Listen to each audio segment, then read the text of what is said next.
আসসালামু আলাইকুম ওরহমতুল্লাহি ওবরাকাতুহু। রহমত বরকত সবার উপরে নাজিল হোক। আজকে আমরা ক্লাস 8 অর্থাৎ বিজ্ঞানের দ্বিতীয় অধ্যায়টা হচ্ছে কোষ কোষ বিভাজনও বলা যায়, কিন্তু অধ্যায়টার টাইটেল হয়েছে যে জীবের বৃদ্ধি ও বংশগতি। তো এখন এই যে শব্দ দুইটা যত ছোট, আসলে এটার ব্যাখ্যা এত ছোট না, এটার ব্যাখ্যা অনেক বড়। আমি ক্লাস 8-এর যেই বইটা, সেই বইটাকে অনেক স্ট্যান্ডার্ড মনে করি রেদার দেন ক্লাস 9-10-এর বইয়ের চাইতে। ক্লাস 8-এর বইটাতে চেষ্টা করা হয়েছে একটা স্টুডেন্টকে মোটামুটি বেসিক আইডিয়াটুকু ছোট করে দেওয়ার। তো অধ্যায়টার নাম কি? বৃদ্ধি। কার বৃদ্ধি? জীবের বৃদ্ধি। তাহলে একটা জীবের বৃদ্ধি হইতে গেলে কি লাগে? এই জীবের বৃদ্ধি হইতে গেলে বিভাজন হইতে হবে। কিসের বিভাজন? কোষের বিভাজন। তাহলে একটা জীব কখন বড় হবে? একটা জীব বড় হবে কখন? যখন তার সৃষ্টি শুরু হয়েছে যে জায়গাটা থেকে, বা সৃষ্টি হয়েছে যেখান থেকে, সেই জায়গা থেকেও যখন আস্তে আস্তে কোষ বিভাজিত হইতে হইতে বড় হবে। এবং তার সাথে আরেকটা শব্দ এখানে আসছে, সেটার নাম হচ্ছে বংশগতি। তা বংশগতিকে ইংরেজিতে আমরা হেরিডিটি বলি। তো এই বংশগতির মানেটা হইল যে একটা জীব যখন তার পিতামাতা থেকে আসতেছে, সেটা উদ্ভিদ হইতে পারে, সেটা প্রাণী হইতে পারে, উদ্ভিদ এবং প্রাণী দুইটাই হইতে পারে। সো দুইটাই যখন হবে, আমার কথা হচ্ছে যে এই হেরিডিটির মানে হইল যখন পিতামাতা যাদেরকে আমরা ইংরেজিতে প্যারেন্টস বলি, যেমন আমার বাবা মা, বা আমার বাবা মায়ের যে বাবা মা, বা তোমাদের যে বাবা মা, বা আপনাদের যে বাবা মা, তার বৈশিষ্ট্য থেকে আপনি বা আমি বা আমরা তৈরি হয়েছি, এবং আমাদের সন্তান আমাদের বৈশিষ্ট্য থেকেই তৈরি হবে। এই যে বৈশিষ্ট্যগুলো যে একটা প্রজন্ম থেকে আরেকটা প্রজন্মে যায়, এটার নাম বংশগতি। তাহলে এই যে শব্দটা বংশগতি, এটার মানে হচ্ছে পিতা মাতা থেকে সন্তান সন্ততি। এইখানে যে আসছে পিতামাতা থেকে সন্তান সন্ততি, তে যে আমার বৈশিষ্ট্য যাচ্ছে, কি যাচ্ছে? বৈশিষ্ট্য। তাহলে এই যে বৈশিষ্ট্য যাচ্ছে, এই বৈশিষ্ট্য যাওয়ার কনসেপ্ট নিয়ে আজকে কথা বলবো। তো জীবের বৃদ্ধি এবং বংশগতি হলো আজকের টপিক। এবং তোমরা অনেকেই মনে করবা যে স্যার হ্যাঁ, বইয়ের দিকে লক্ষ্য রেখেই তো আমরা পড়ছি। আমি কিন্তু এই পুরা প্লেলিস্টটা, ক্লাস 8-এর পুরা প্লেলিস্ট এমনভাবে সাজাচ্ছি যে কোনো স্টুডেন্ট পড়েও যেন প্রপারলি ভালো করতে পারে, এবং আমার কমপ্লিট প্রত্যেকটা স্লাইডের যেই কন্টেন্ট, সেই কন্টেন্টও ফ্রি করে দেওয়া আছে। একটা স্টুডেন্ট ঠিকমতো যদি পড়ে, তার আর কিছু লাগবে না। কোনো টিচার যদি পড়াইতে চায়, তাহলে তার জন্য যথেষ্ট কন্টেন্ট আছে, এবং আমি বইটা দাগায় দাগায় পড়াচ্ছি। এখন কথা হচ্ছে, স্যার এই অধ্যায়টা আমি পড়লাম, আমি বুঝলাম, আমার পরীক্ষায় প্রশ্ন কিভাবে আসবে? এটা একটা ইম্পর্টেন্ট ইস্যুস। আমরা পরীক্ষায় প্রশ্নটা কিভাবে আসবে, তো সেই দিকে তাকাইলে আমি যদি একটু ফিল করি যে আমরা আজকে কি শিখতে যাচ্ছি। আমাদের আজকের শেখার মূল মন্ত্র হচ্ছে, প্রথমে আমরা কোষ বিভাজন বোঝার চেষ্টা করব, প্রক্রিয়া বোঝার চেষ্টা করব। বইয়ের মধ্যে যা আছে এটা যথেষ্ট না, এটা আসলেই যথেষ্ট না। তো এই কোষ বিভাজনকে আমরা 3টা ক্যাটাগরিতে ভাগ করব। বইয়ের মধ্যে 3টা ক্যাটাগরি আছে, এবং এই 3টা ক্যাটাগরিতে ভাগ করব। এটাই হচ্ছে আমাদের আজকের শেখার জায়গা। প্রথমে আমরা ছোটবেলা থেকেও মনে হয় পড়ে আসছো, এবং এই সময়ও তোমরা এটা জানো যে এইটাকে আমি অ্যামাইটোসিস বলি। তারপরে দ্বিতীয় যেই অপশনসটা আছে বা প্রসেসটা আছে, এইটার নাম হইল মাইটোসিস, এবং তৃতীয় যে অপশনটা আছে, এইটার নাম হইল মিওসিস। তাহলে এখানে শব্দ কয়টা হইল? 3টা: অ্যামাইটোসিস, মাইটোসিস, মিওসিস। এই যে অ্যামাইটোসিস, এটাকে আমরা আদর করে আরেকটা নামেও ডাকতে পারি, সেটা হচ্ছে প্রত্যক্ষ কোষ বিভাজন। ইভেনচুয়ালি আমরা আদর করে আরেকটা জিনিস হবে না, এটার ইংলিশটাই হচ্ছে direct cell division. Direct cell division কি ডিভিশন? Direct cell division. আচ্ছা, মাইটোসিসকে আমরা আদর করে আরেকটা জিনিসও ডাকি, সেটার নাম হচ্ছে পরোক্ষ কোষ বিভাজন। পরোক্ষ। তো প্রত্যক্ষ শব্দটার মান হচ্ছে একদম সরাসরি, কিন্তু এখানে আসলে সরাসরি হয় না, এখানে আস্তে আস্তে ধীরে ধীরে হয়। তো এই পরোক্ষের আরেক নাম হচ্ছে indirect cell division. Indirect cell division অথবা ইনডিরেক্ট সেল ডিভিশনের আরেকটা মিনিং আছে, সেটা হচ্ছে ইকুয়েশনাল সেল ডিভিশন। মনে রাখতে হবে ইকুয়েশনাল ইকুয়েশনাল সেল ডিভিশন। এই যে ইকুয়েশনাল, এটার মানে হচ্ছে সমীকরণিক। কেন সমীকরণিক কোষ বিভাজন বলে সেটার ব্যাখ্যা আমরা দিব একটু পরে। আশা করি তোমরা হয়তো কিছু কিছু জানো। আর মিওসিস, এটাকে আমরা আদর করে যেটা ডাকবো সেটা হচ্ছে হ্রাসমূলক কোষ বিভাজন, হ্রাসমূলক। এবং এটাকে ইংলিশে রিডাকশনাল সেল ডিভিশন বলা হয়, রিডাকশনাল সেল ডিভিশন বলা হয়। তো এই যে মিওসিস কোষ বিভাজন, মাইটোসিস কোষ বিভাজন আর অ্যামাইটোসিস কোষ বিভাজন হচ্ছে আমাদের আজকের লেখাপড়ার মূল চাহিদা। আজকে আমরা পড়বো এটা। এর সাথে আরেকটা জিনিস আমাদের পড়া লাগবে, এই যে বৃদ্ধির পরে বংশগতি বলছে, তো বংশগতি পড়ার জন্য তোমরা অবশ্যই যেই জিনিসটাকে আরেকটু ভিতর থেকে জানার চেষ্টা করবা সেটা হচ্ছে নিউক্লিক অ্যাসিড। কেন এটার নাম নিউক্লিক অ্যাসিড, এটা নিয়ে বিস্তর বর্ণনা ইন্টারমিডিয়েটের বোটানি বইয়ের প্রথম পত্রের, মানে প্রথম পত্রটাই হচ্ছে বোটানি, প্রথম পত্রের প্রথম অধ্যায় আছে, এটা আরও বিস্তারিত আছে। এবং এই নিউক্লিক অ্যাসিডকে আমরা দুইটা খণ্ডে পড়বো, আজকে পড়ার চেষ্টা করব। একটার নাম হচ্ছে ডিএনএ, আরেকটার নাম হচ্ছে আরএনএ। এই ডিএনএ মানে ডিঅক্সিরাইবো নিউক্লিক অ্যাসিড, শব্দটা হচ্ছে ডিঅক্সিরাইবো। তাহলে এই যে শব্দটা ডিঅক্সিরাইবো, এটার অনেক কারণ আছে কেন এটার নাম ডিঅক্সিরাইবো, আস্তে আস্তে বলছি। আরেকটা হচ্ছে nucleic acid, deoxyribo nucleic acid. তাহলে এইটার পূর্ণরূপ ডিঅক্সিরাইবো নিউক্লিক অ্যাসিড, এটা হচ্ছে আমার চাহিদা। আচ্ছা, আরএনএ হচ্ছে রাইবো নিউক্লিক অ্যাসিড, আরএনএ হচ্ছে রাইবো নিউক্লিক অ্যাসিড। তাহলে এই যে ডিএনএ, যেটার full form deoxyribonucleic acid, RNA যার full form ribonucleic acid, এই দুইটা জিনিসের মানে কি, কেন এইটা ইম্পর্টেন্ট, এটা আজকে বোঝা লাগবে। তারপরে 3 নম্বর পয়েন্ট হচ্ছে আমাদের বোঝা লাগবে হচ্ছে কিভাবে বংশগতিতে জিন, ক্রোমোজোম, ডিএনএ এরা কানেক্টেড। আমাদের আরেকটা শব্দ বোঝা দরকার আছে, সেটা হচ্ছে জিন। এটা কিভাবে বংশগতিতে ভূমিকা রাখে। এখানে গ্রেগর জোহান মেন্ডেলের গল্প আছে এবং আমি তোমাদেরকে চেষ্টা করব প্রত্যেকটা জিনিস ভালো করে বুঝাই দেওয়ার। সো আশা করি এই 3টা টপিক আমাদের আজকের লেখাপড়ার মূল টার্গেট এই সময়টার, এই ক্লাসের। ঠিক আছে, তাহলে আমি যদি একদম স্টার্ট করি যে স্যার আমরা জানি যে কোষ বিভাজন 3 প্রকার, মানলাম। এটার নাম অ্যামাইটোসিস, দ্বিতীয়টার নাম মাইটোসিস, তৃতীয়টা মিওসিস। এগুলার নামকরণ একদিনে আসে নাই, এই নামকরণের পেছনে অনেক বিজ্ঞানীর অনেক গবেষণা আছে, কিন্তু এইবার তোমাদের সিলেবাসে এটা নাই, এই সিলেবাসে এটা আলোচনা করা হয় নাই। তো সাধারণত শুরুতে একটা লাইন আছে যে জীবদেহে 3 ধরনের কোষ বিভাজন দেখা যায়। ক্লাস 8-এ এটা শেখায় 3 ধরনের কোষ বিভাজন। তোমরা এটা আপাতত এটাও জানবা, হ্যাঁ এটাই জানবা যে আমরা 3 ধরনের পড়বো। অ্যামাইটোসিসের কনসেপ্টটা হচ্ছে যে অ্যামাইটোসিসে এটা সরাসরি বিভাজন হয়। কিভাবে হয়? একটা কোষ, তো আমরা কোষ যখন বলি, কোষের মধ্যে মূল 2টা জিনিসকে আমরা চিন্তা করি। কিভাবে? যে এই কোষের ভিতরে একটা নিউক্লিয়াস আছে এবং নিউক্লিয়াসের চারপাশে নিউক্লিয়াসকে ঘুরে যে দানাদার জলীয় অংশটা আছে তার নাম সাইটোপ্লাজম। আমরা এটা শিখছি। তো আমরা যখন লেখাপড়া করেছি আগে, আমরা জানি যে নিউক্লিয়াস, এইটার বাংলা হচ্ছে কেন্দ্রিকা, মানে এটা হচ্ছে কোষের প্রাণ কেন্দ্র যা কোষের সকল কাজ নিয়ন্ত্রণ করে। তাহলে নিউক্লিয়াসকে আমি কোষের নিয়ন্ত্রক বলছি বা কোষের সকল জৈবিক কাজের আধার বলছি, আমি এটাকে কোষের মস্তিষ্ক বলছি। তাহলে এই যে নিউক্লিয়াস, এটাকে আমি ভালোবেসে কি ডাকতেছি? এটাকে ভালোবেসে ডাকতেছি হচ্ছে কোষের মস্তিষ্ক। তাহলে এই যে কোষের মস্তিষ্ক নিউক্লিয়াস, এটাকে আমি কেন্দ্রিকা বলি।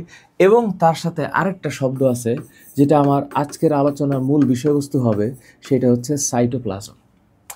এই যে শব্দটা সাইটোপ্লাজম, বুঝতে হবে এই সাইটো শব্দটা আসছে সাইট থেকে, যার মানে হইল কোষ। আর প্লাজম এই শব্দটার মানে হচ্ছে প্লাজম, এই শব্দটার মানে হচ্ছে এটা দানাদার।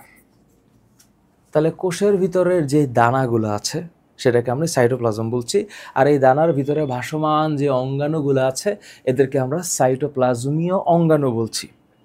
তো এখানে আমি নিউক্লিয়াস এবং সাইটোপ্লাজমকে ভাঙবো, তা না হলে এটা হবে না। তার মানে এই যে সাইটোপ্লাজম, এই সাইটোপ্লাজম হচ্ছে কোষের জলীয় অংশ। কোষের জলীয় অংশ, সব জলীয় না, কিছু আবার শক্তও আছে, এটা আস্তে আস্তে তোমরা জানবা। কোষের জলীয় অংশ, তাহলে এই জিনিসটাকে ভাঙতে হবে। তাহলে অ্যামাইটোসিস হইল সেই কোষ বিভাজন, যেই কোষ বিভাজন থেকে একটা কোষ থেকে দুইটা কোষ হয়ে যাবে এবং দ্রুত হবে, দ্রুত। তার মানে এই যে কোষ বিভাজনটা এখানে হইল, এটা কিভাবে হচ্ছে? দ্রুত হচ্ছে, দ্রুত দ্রুত হচ্ছে। তাহলে এই যে দ্রুত হচ্ছে, যে এই দ্রুত হওয়াটার কারণে অ্যামাইটোসিসের আরেক নাম হচ্ছে প্রত্যক্ষ কোষ বিভাজন। তাহলে পরীক্ষায় যদি প্রশ্ন আসে অ্যামাইটোসিসকে কি বিভাজন বলা হয়, তাহলে উত্তর হচ্ছে অ্যামাইটোসিসকে প্রত্যক্ষ কোষ বিভাজন বলা হয়। এটা কি? মাইটোসিস। তাহলে এটার নামকরণ বহুত আছে, এটা আস্তে আস্তে পড়বা। কেন এটার নাম মাইটোসিসই হইল সেটারও ব্যাখ্যা আছে। আপাতত জেনে রাখো যে মাইটোসিস হইলে এমন একটা কোষ বিভাজন যেখানে একটা কোষ ধাপে ধাপে অনেকগুলা ঘটনার পর গিয়ে বিভাজিত হয়। তাহলে সেই কোষের ভিতরেও নিউক্লিয়াস আছে এবং ওই কোষের ভিতরেও সাইটোপ্লাজম আছে। তাহলে একটা কোষ থেকে এখানে কয়টা কোষ হবে? দুইটা। একটা কোষ থেকে দুইটা, তাহলে এইখানেও তো তাহলে দুইটা হচ্ছে, দুইটা হচ্ছে। তাহলে এই যে দুইটা যে হইল সেটা কিভাবে হইল? দ্রুত হচ্ছে না, এটা ধাপে ধাপে হচ্ছে, এইটা ধাপে ধাপে হচ্ছে। তাহলে ধাপে ধাপে যদি হয় এবং এবং ধারাবাহিক প্রক্রিয়ায় হয়, ধারাবাহিক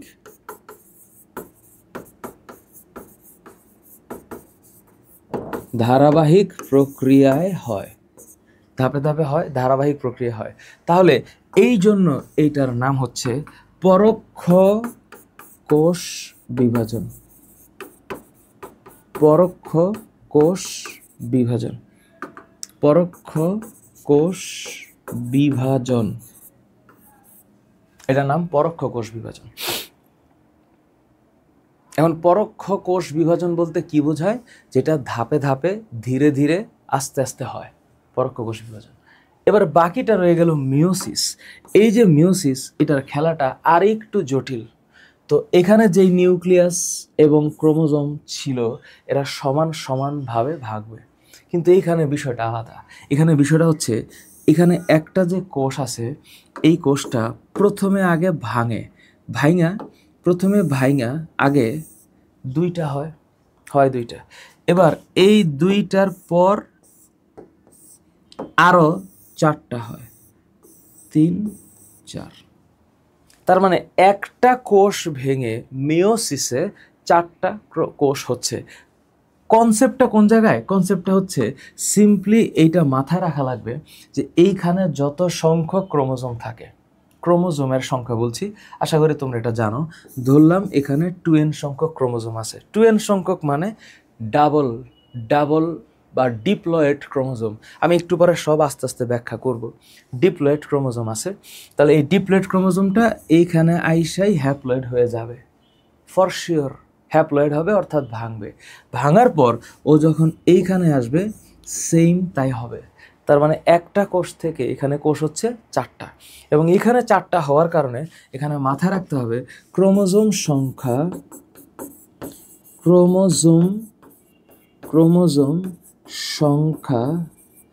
অর্ধেক হয়ে যাবে।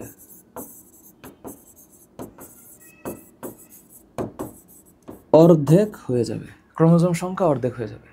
এই ক্রোমোজোম সংখ্যা যখন অর্ধেক হয়ে যায় তখন এইটার নাম হচ্ছে হ্রাসমূলক কোষ বিভাজন। হ্রাসমূলক কোষ বিভাজন, এটার নাম হ্রাসমূলক কোষ বিভাজন। আমার কথা হইল এই যে হ্রাসমূলক কোষ বিভাজন, এই জায়গাটায় কেন হ্রাসমূলক বলছি আমি? কারণ ক্রোমোজোম সংখ্যা অর্ধেক হয় এবং এই অর্ধেকের কারণটাও ইম্পর্ট্যান্ট। কেন অর্ধেক হয়? কারণ অর্ধেক না হইলে আবার সমান সমান হইতো না। এই যে হইতো না, যে এটার ব্যাখ্যাটা তোমাদেরকে সুন্দর করে আমি বোঝাবো একটু পরে, যে কিভাবে বাবা এবং মা থেকে আমরা হইলাম এবং আমাদের মধ্যে বাবা এবং মায়ের সবগুলা গুণাবলী আছে, কিন্তু কিছু গুণাবলী প্রকাশ পাইছে, কিছু গুণাবলী প্রকাশ পায় নাই। যেমন একটা সিম্পল এক্সাম্পল দেই, যেমন মনে করো তোমার বাবা, তোমাকে বলছি, যেই দেখুক, বা আপনাকে বলছি ধরেন, বা আমাকে বলছি, আমার বাবা লম্বা আর আমার মা খাটো। সাপোজ একটা সিম্পল এক্সাম্পল দিলাম, উল্টা হতে পারে, আমার বাবা খাটো অথবা আমার মা লম্বা। এখন আমি লম্বা হয়েছি, মানে আমি আমার কথা বলি, আমি 5 ফিট 11 ইঞ্চি। তো আল্লাহ, সব কিছুই আল্লাহর দান, এটা হচ্ছে আল্লাহ আমাকে দয়া করে দিছে। এখন আরেকটা কথা আসছে, সেটা হচ্ছে যে মানুষের যশ, খ্যাতি, সুনাম, সমৃদ্ধি, অর্থ সব কিছু আল্লাহর দয়া। হ্যাঁ, মানুষের অর্জন বলে কোনো কিছু নেই, সব কিছু আল্লাহর দয়া। তো আমি বিশ্বাস করি এগুলো সব আল্লাহ আমাকে বা আমাদেরকে, যাদেরকে আল্লাহ খ্যাতি, সুনাম, অর্জন, সম্মান দিয়েছে, এগুলো কোনো কিছু আমার অর্জন না, এটা হচ্ছে আল্লাহর দয়া। তো আল্লাহ দয়া করে আমার একটু লম্বা বানাইছে।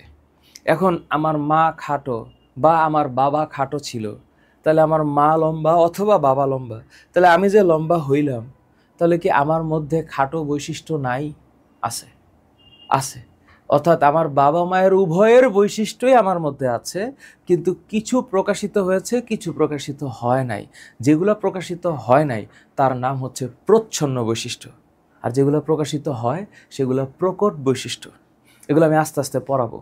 তো এই যে হ্রাসমূলক বিভাজন, যে অর্থাৎ এখানে কি হয়ে গেছে, ক্রোমোজোম সংখ্যা অর্ধেক হয়ে গেছে, এই জন্য এটাকে ইংলিশে বলা হয় reductional cell division. Reductional cell division. তাহলে রিডাকশন শব্দের মানে হচ্ছে হ্রাস পাওয়া, রিডাকশন কমে যাওয়া। তো এটা গেলে একটা নর্মাল কনসেপ্ট, এবং এই নর্মাল কনসেপ্টের পরে আমাদেরকে একটু বুঝে ফেলতে হবে যে অ্যামাইটোসিসটা কী জিনিস। আমরা যখন একটা শব্দ উচ্চারণ করি মাইটোসিস, আরেকটা জিনিস ফিল করো, এই মিয়া, এই একটু বায়োলজিক্যাল টার্ম তোমাদেরকে বলি, এই মিয়া মানে হইল রক্ত, রক্ত।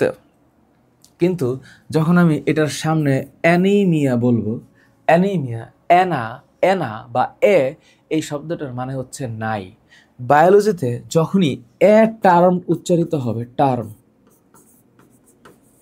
এই টার্ম উচ্চারিত হবে, এইটার মানে হচ্ছে যে এটা নাই, এইটার মানে হচ্ছে নাই। তার মানে অ্যামাইটোসিস, অর্থাৎ এটা মাইটোসিস না।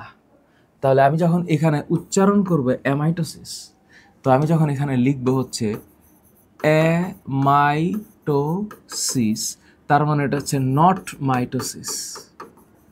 তো এটা কেন নট মাইটোসিস? মানে মাইটোসিসে যা হয় এখানে তা হয় না।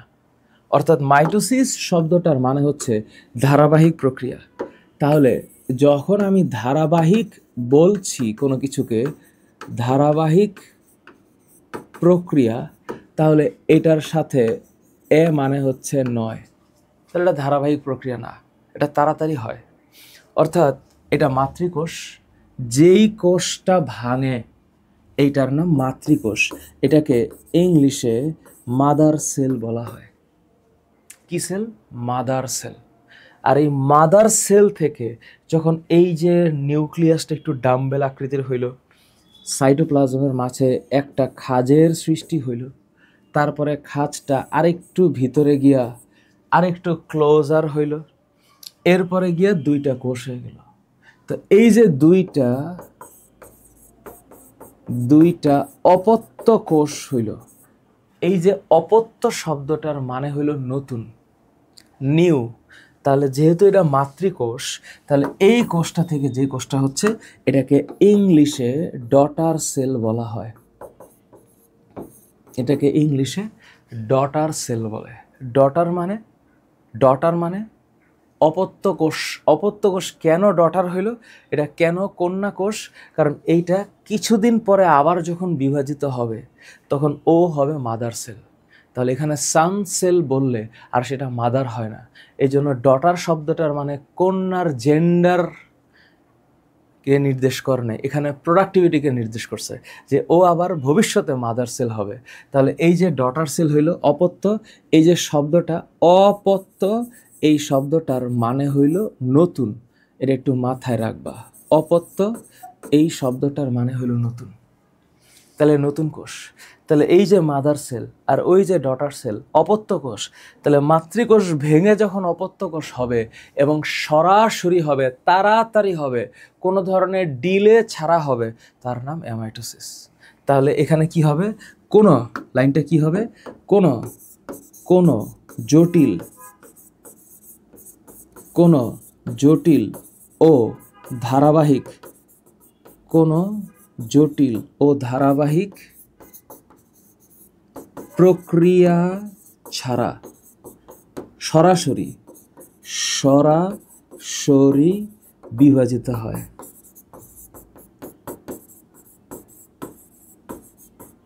সরাসরি বিভাজিত হয়, কোনো জটিল এবং ধারাবাহিক প্রক্রিয়া ছাড়া সরাসরি বিভাজিত হয়। তাহলে এটা কি সেল, মাদার সেল, আর এটা ডটার সেল। এইখানে নিয়ে যতগুলো কথা বললাম না, এনাফ, এর চাইতে বেশি আর একটা সেন্টেন্স উচ্চারণ করার দরকার নাই। তাহলে প্রশ্ন হচ্ছে, স্যার পরীক্ষা যদি এরকম প্রশ্ন আসে তাহলে আমি উত্তরটা কি দেব? আমি সরাসরি উত্তর দেব 3 রকম।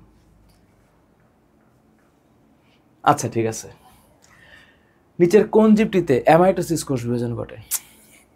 স্যার এই যে একটা কথা, স্যার অ্যামাইটোসিসটা ঘটবে কোথায়? এখন কোন জীব, এই প্রশ্নটা হচ্ছে এখানে বুঝতে হবে, এটা হইল নিম্ন শ্রেণীর জীব। নিম্ন শ্রেণীর জীব বলে স্যার এখন জীবের মধ্যে আবার শ্রেণী করবো কেমনে? আচ্ছা, এইটা বোঝার আরেকটা বুদ্ধি হচ্ছে এককোষী জীব। এককোষী জীব, এইটা বোঝার জন্য এবার একটু বইয়ে যাওয়া লাগবে। সো বইয়ের মধ্যে এখানে একটু কথাবার্তা লেখা আছে, এই জায়গায় লেখা আছে যে এই ধরনের কোষ বিভাজন, এই ধরনের কোষ বিভাজন, এই যে ব্যাকটেরিয়া, ইস্ট, ছত্রাক, অ্যামিবা, লাইন কয়টা বলছি? 4টা। খুব খেয়াল করো। তাহলে তুমি যখন বলতেছো এককোষী জীব, তো সব কিছুতে এককোষী নাও হতে পারে। তো এককোষী জীবের মধ্যে এখানে 1 নম্বরে যে আসবে সে হচ্ছে ব্যাকটেরিয়া।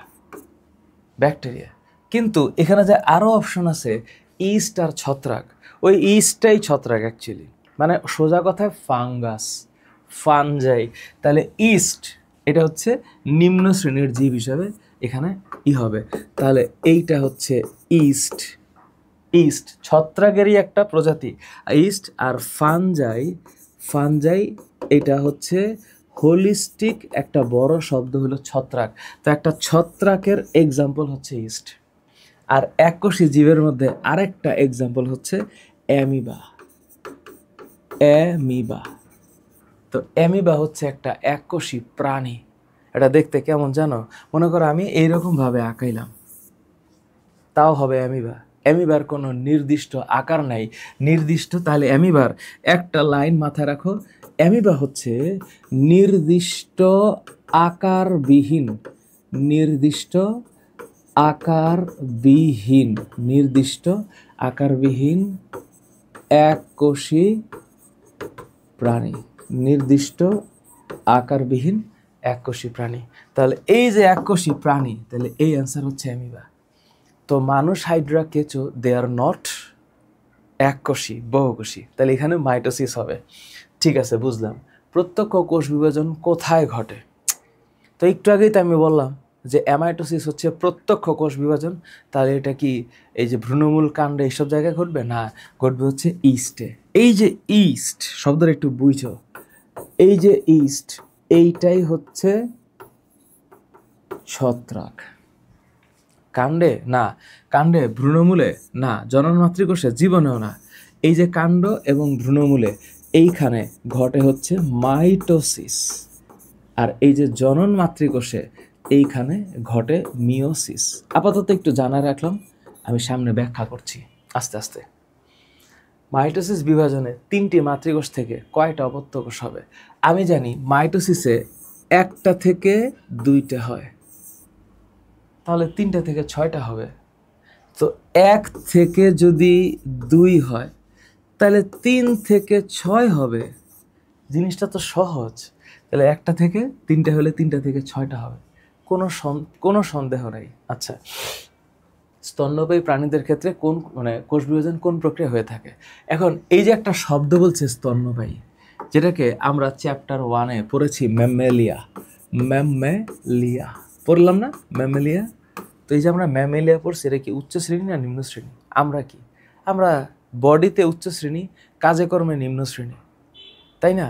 কারণ মানুষ হচ্ছে একমাত্র প্রাণী, যেই প্রাণী প্রয়োজনের অতিরিক্ত কথা বলে এবং হইল আরেকজনের গীবত করে।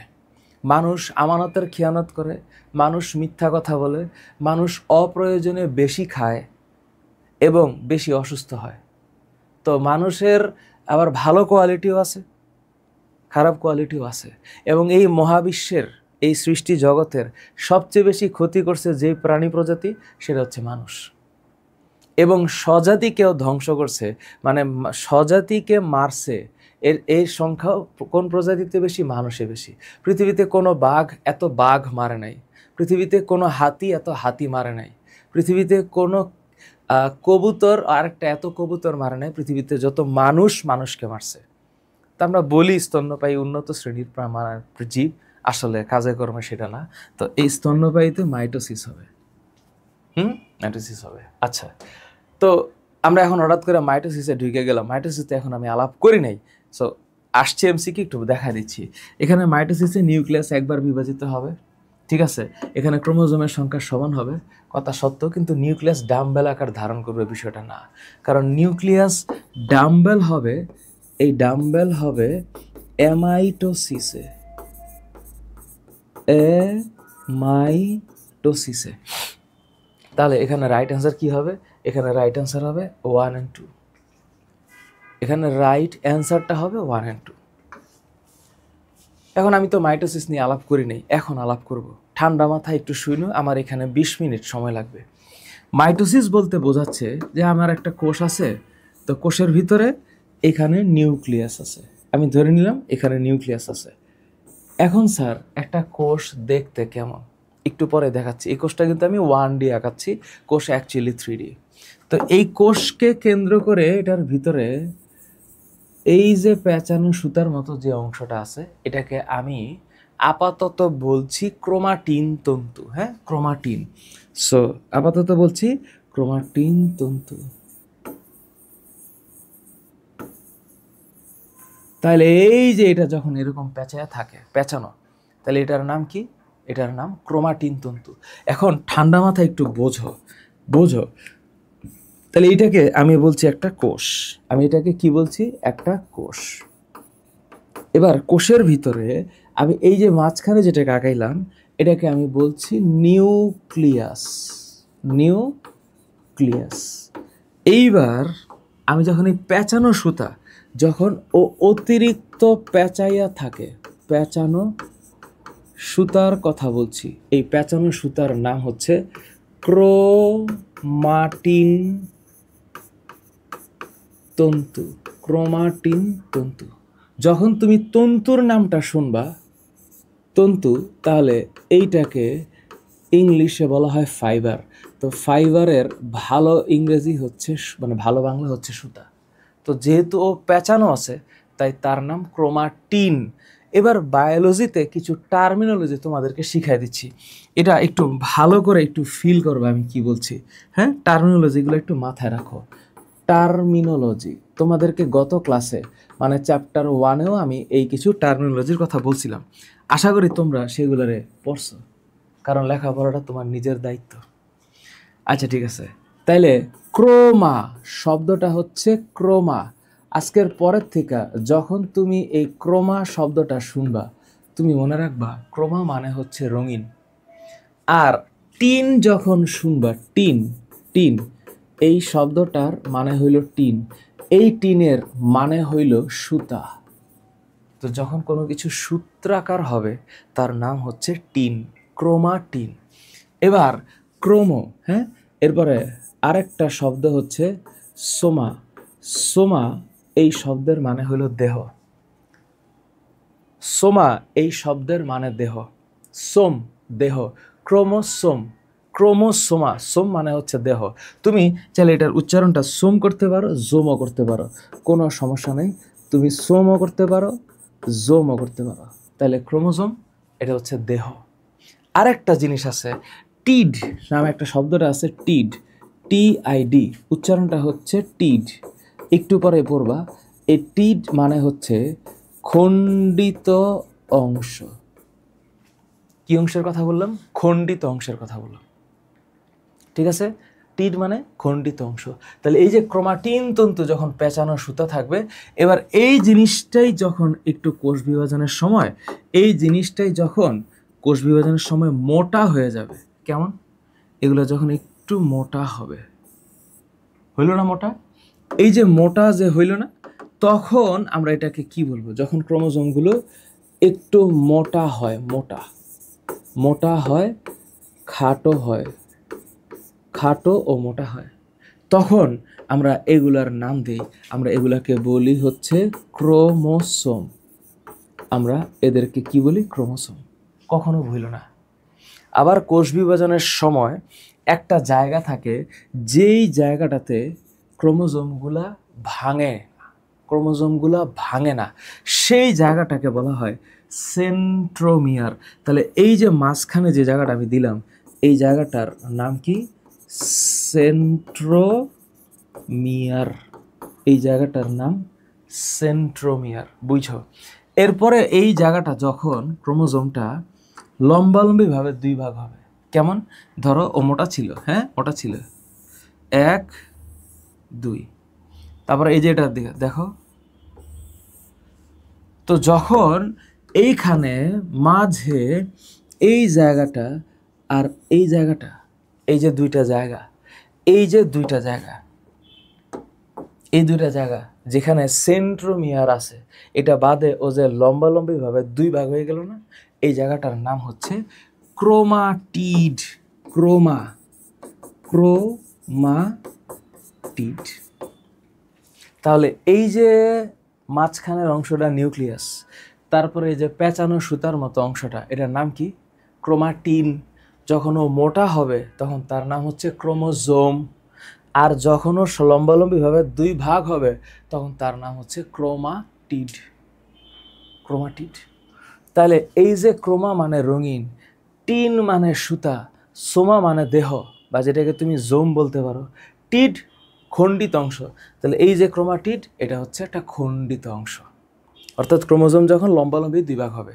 তাহলে এই যে এত কথা বললাম, এটার মানে হইল যখন আমি মাইটোসিস বলবো তখন ফিল করবে একটা জিনিস, যে একটা কোষ থেকে যখন দুইটা কোষ হবে, তখন এই কোষটা, মানে এই যে এই কোষটা ঠিক যেমন একদম হুবহু এই রকমের দুইটা কোষ হবে, হুবহু সেম টু সেম।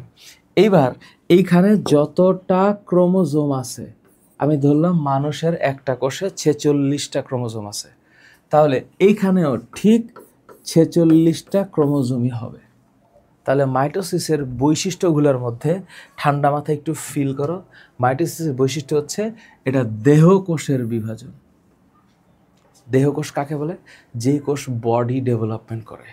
দ্বিতীয়ত, মাতৃকোষের নিউক্লিয়াস একবার বিভাজিত হয়, তাহলে একবার ভাঙলে দুইটা নিউক্লিয়াস হবে। মাতৃকোষটি বিভাজিত হয়ে সমগুণ সম্পন্ন। কি গুণ সম্পন্ন? সমগুণ, অর্থাৎ ক্রোমোজোম সংখ্যা সমান বা কোয়ালিটি সেম, এরকম দুইটা অপত্য কোষ সৃষ্টি করে। তাহলে এই যে অপত্য, এটার মানে হচ্ছে নতুন কোষ বা ডটার সেল। এই ধরনের বিভাজনে মাতৃকোষের ক্রোমোজোম সংখ্যা এবং অপত্য কোষের ক্রোমোজোম সংখ্যা কেমন থাকে? সমান। এবং এই সমান থাকে বলে এটাকে ইকুয়েশনাল সেল ডিভিশন বলে। ইকুয়েশনাল সেল ডিভিশন বলে। ইকুয়েশনাল সেল ডিভিশন বলে। এই ধরনের বিভাজনের প্রতিটি ক্রোমোজোম কি হবে? লম্বালম্বিভাবে দুই ভাগে বিভক্ত হয়। যখনই বিভক্ত হয় তখন এই লম্বালম্বিভাবে বিভক্ত অংশটাকে বলা হয় ক্রোমাটিড। এখানে লেখা নাই। এই যে লম্বালম্বিভাবে দুই ভাগে বিভক্ত হয়, তখন এটাকে বলা হয় হচ্ছে লম্বালম্বিভাবে বিভক্ত হওয়ার পর এটাকে ক্রোমাটিড বলে, ক্রোমাটিড বলা হয়। লম্বালম্বিভাবে বিভক্ত হলে এটাকে কি বলা হয়? ক্রোমাটিড। বুঝতে পারছি? এই হচ্ছে মাইটোসিসের বৈশিষ্ট্য। এবং ভালো মতো এই বৈশিষ্ট্যটা সুন্দর করে প্র্যাকটিস করবা, ভালো মতো পড়বা, বুঝা পড়বা। এখন স্যার এই ঘটনাটা হয় কেমনে? বিষয়টা তো স্যার এত সহজ না, বিষয়টা তো একটু জটিল। জটিল না? জটিল। তাহলে স্যার মাইটোসিসের সংজ্ঞা কি? আমি যদি সংজ্ঞা লিখি তাহলে বলবো যে প্রক্রিয়ায় একটি মাতৃকোষ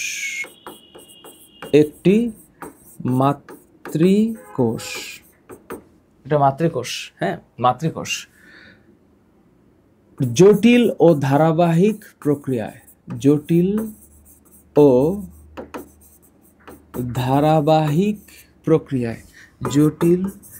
ও ধারাবাহিক প্রক্রিয়ার মাধ্যমে সম আকৃতি ও সমগুণ সম্পন্ন দুইটি অপত্য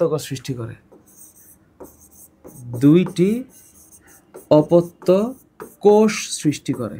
তার মানে মাইটোসিসের রেজাল্ট হচ্ছে দুইটি অপত্য কোষ সৃষ্টি করে,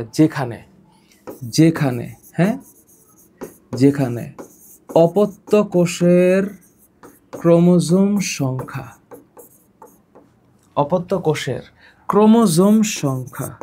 কি সংখ্যা? ক্রোমোসোম সংখ্যা মাতৃকোষের ক্রোমোজোম সংখ্যার সমান হয়।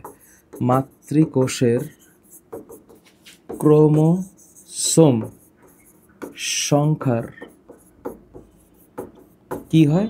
সমান হয়। মাতৃকোষের ক্রোমোজোম সংখ্যার সমান হয়, তাকে মাইটোসিস বলে। দেখো আমি একটু নিজের হাতে লিখলাম, একটু টাইম কনজিউমিং, কিন্তু তোমার ব্রেইনে মানে অ্যাটাচড হবে। এখন স্যার আপনি এটা কি দেখাইলেন? তো একটা গাছ দেখাইলাম, তো এই গাছটা বড় হচ্ছে, তো বড় হওয়ার জন্য এই উপরের পাতাটাকে আস্তে আস্তে বড় হইতে হবে। তাহলে এই যে বড় হবে, তাহলে এই জায়গাটাকে বলা হয় বর্ধনশীল অঙ্গ। এটাকে বলা হয় বর্ধনশীল অঙ্গ। আর এই বর্ধনশীল অঙ্গের মধ্যে এখানে অনেকগুলো কোষ দেখা যাচ্ছে না? এই প্রত্যেকটা কোষ অত্যন্ত দ্রুত গতিতে বিভাজিত হইতে পারে, এবং বিভাজিত হইতে পারে বলে এদেরকে ভাজক টিস্যু বলা হয়। তার মানে উদ্ভিদের উপরে এই যে ভ্রূণের উপরের যে অংশটা, এটাকে বলা হয় ভ্রূণমুকুল। হ্যাঁ, মুকুল, যেটা উপরের দিকে উঠতেছে। আর এই যে ঠিক একইভাবে গাছ বড় হচ্ছে, তাহলে মূলকেও বড় হইতে হবে। তাহলে এইটার নাম হচ্ছে ভ্রূণমূল। তাহলে উপরের অংশটার নাম হচ্ছে ভ্রূণমুকুল, আর নিচের অংশটার নাম হচ্ছে ভ্রূণমূল। বুঝতে পারছি? তাহলে উপরেরটা হচ্ছে ভ্রূণমুকুল আর নিচেরটা হচ্ছে ভ্রূণমূল। তাহলে স্যার মাইটোসিস কোষ বিভাজনটা যে হয়, তাহলে হওয়ার জন্য স্যার এখানে দুইটা ঘটনা আছে। তাহলে আপনি যে দুইটা ঘটনা বললেন, সেই দুইটা ঘটনা কি? সেটা হচ্ছে একটা কোষের কথা বললেন, যে এইটা একটা কোষ, তাহলে এই কোষটাকে বিভাজিত হইতে গেলে নিউক্লিয়াসটাকে ভাঙতে হবে, এবং এটার চারপাশে যে জলীয় পদার্থ বা দানা দানা পদার্থটা আছে, যার নাম আমরা একটু আগে পড়লাম সাইটোপ্লাজম, একেও ভাঙতে হবে। তাহলে ও যে এখানে ভাঙা দুইটা কোষ যে হবে, দুইটা কোষ হবে না? দুইটা কোষ, এই যে দুইটা কোষ হবে, তাহলে এই যে এখানে একটা কোষ হলো, তাহলে এইখানে একটা কোষ হলো। তাহলে সেম ওই নিউক্লিয়াসটা ভাঙা এখানে এবং এখানে আসতেছে। সিমিলারলি সাইটোপ্লাজমগুলো এখানে আসতেছে। তাহলে একটু আগে যে আমি বললাম সম আকৃতি এবং সমগুণ সম্পন্ন দুইটা অপত্য কোষ হবে। সম আকৃতি এবং সমগুণ সম্পন্ন দুইটা অপত্য কোষ হবে। তাহলে এই যে দুইটা অপত্য কোষ, এখানে কি কি ভাঙলো? এখানে নিউক্লিয়াস ভাঙছে, সাইটোপ্লাজম ভাঙছে। তাহলে এই জায়গাটাতে কি কি ভাঙতেছে? নিউক্লিয়াস, নিউক্লিয়াসের ভাঙন হচ্ছে। আর একই সাথে কার ভাঙন হচ্ছে? সাইটোপ্লাজমের ভাঙন হচ্ছে, সাইটোপ্লাজমের ভাঙন। তাহলে এই যে দুইটা হচ্ছে, তার মানে অফকোর্স এই দুইটা না হলে তো এটা হইতো না। ঠিক একইভাবে টার্মিনোলজি এখানে একটু মাথায় রাখা লাগবে এই মুহূর্তে। অলওয়েজ মাথায় রাখবা এই যে ক্যারিয়ন, এই শব্দটার মানেই হলো নিউক্লিয়াস।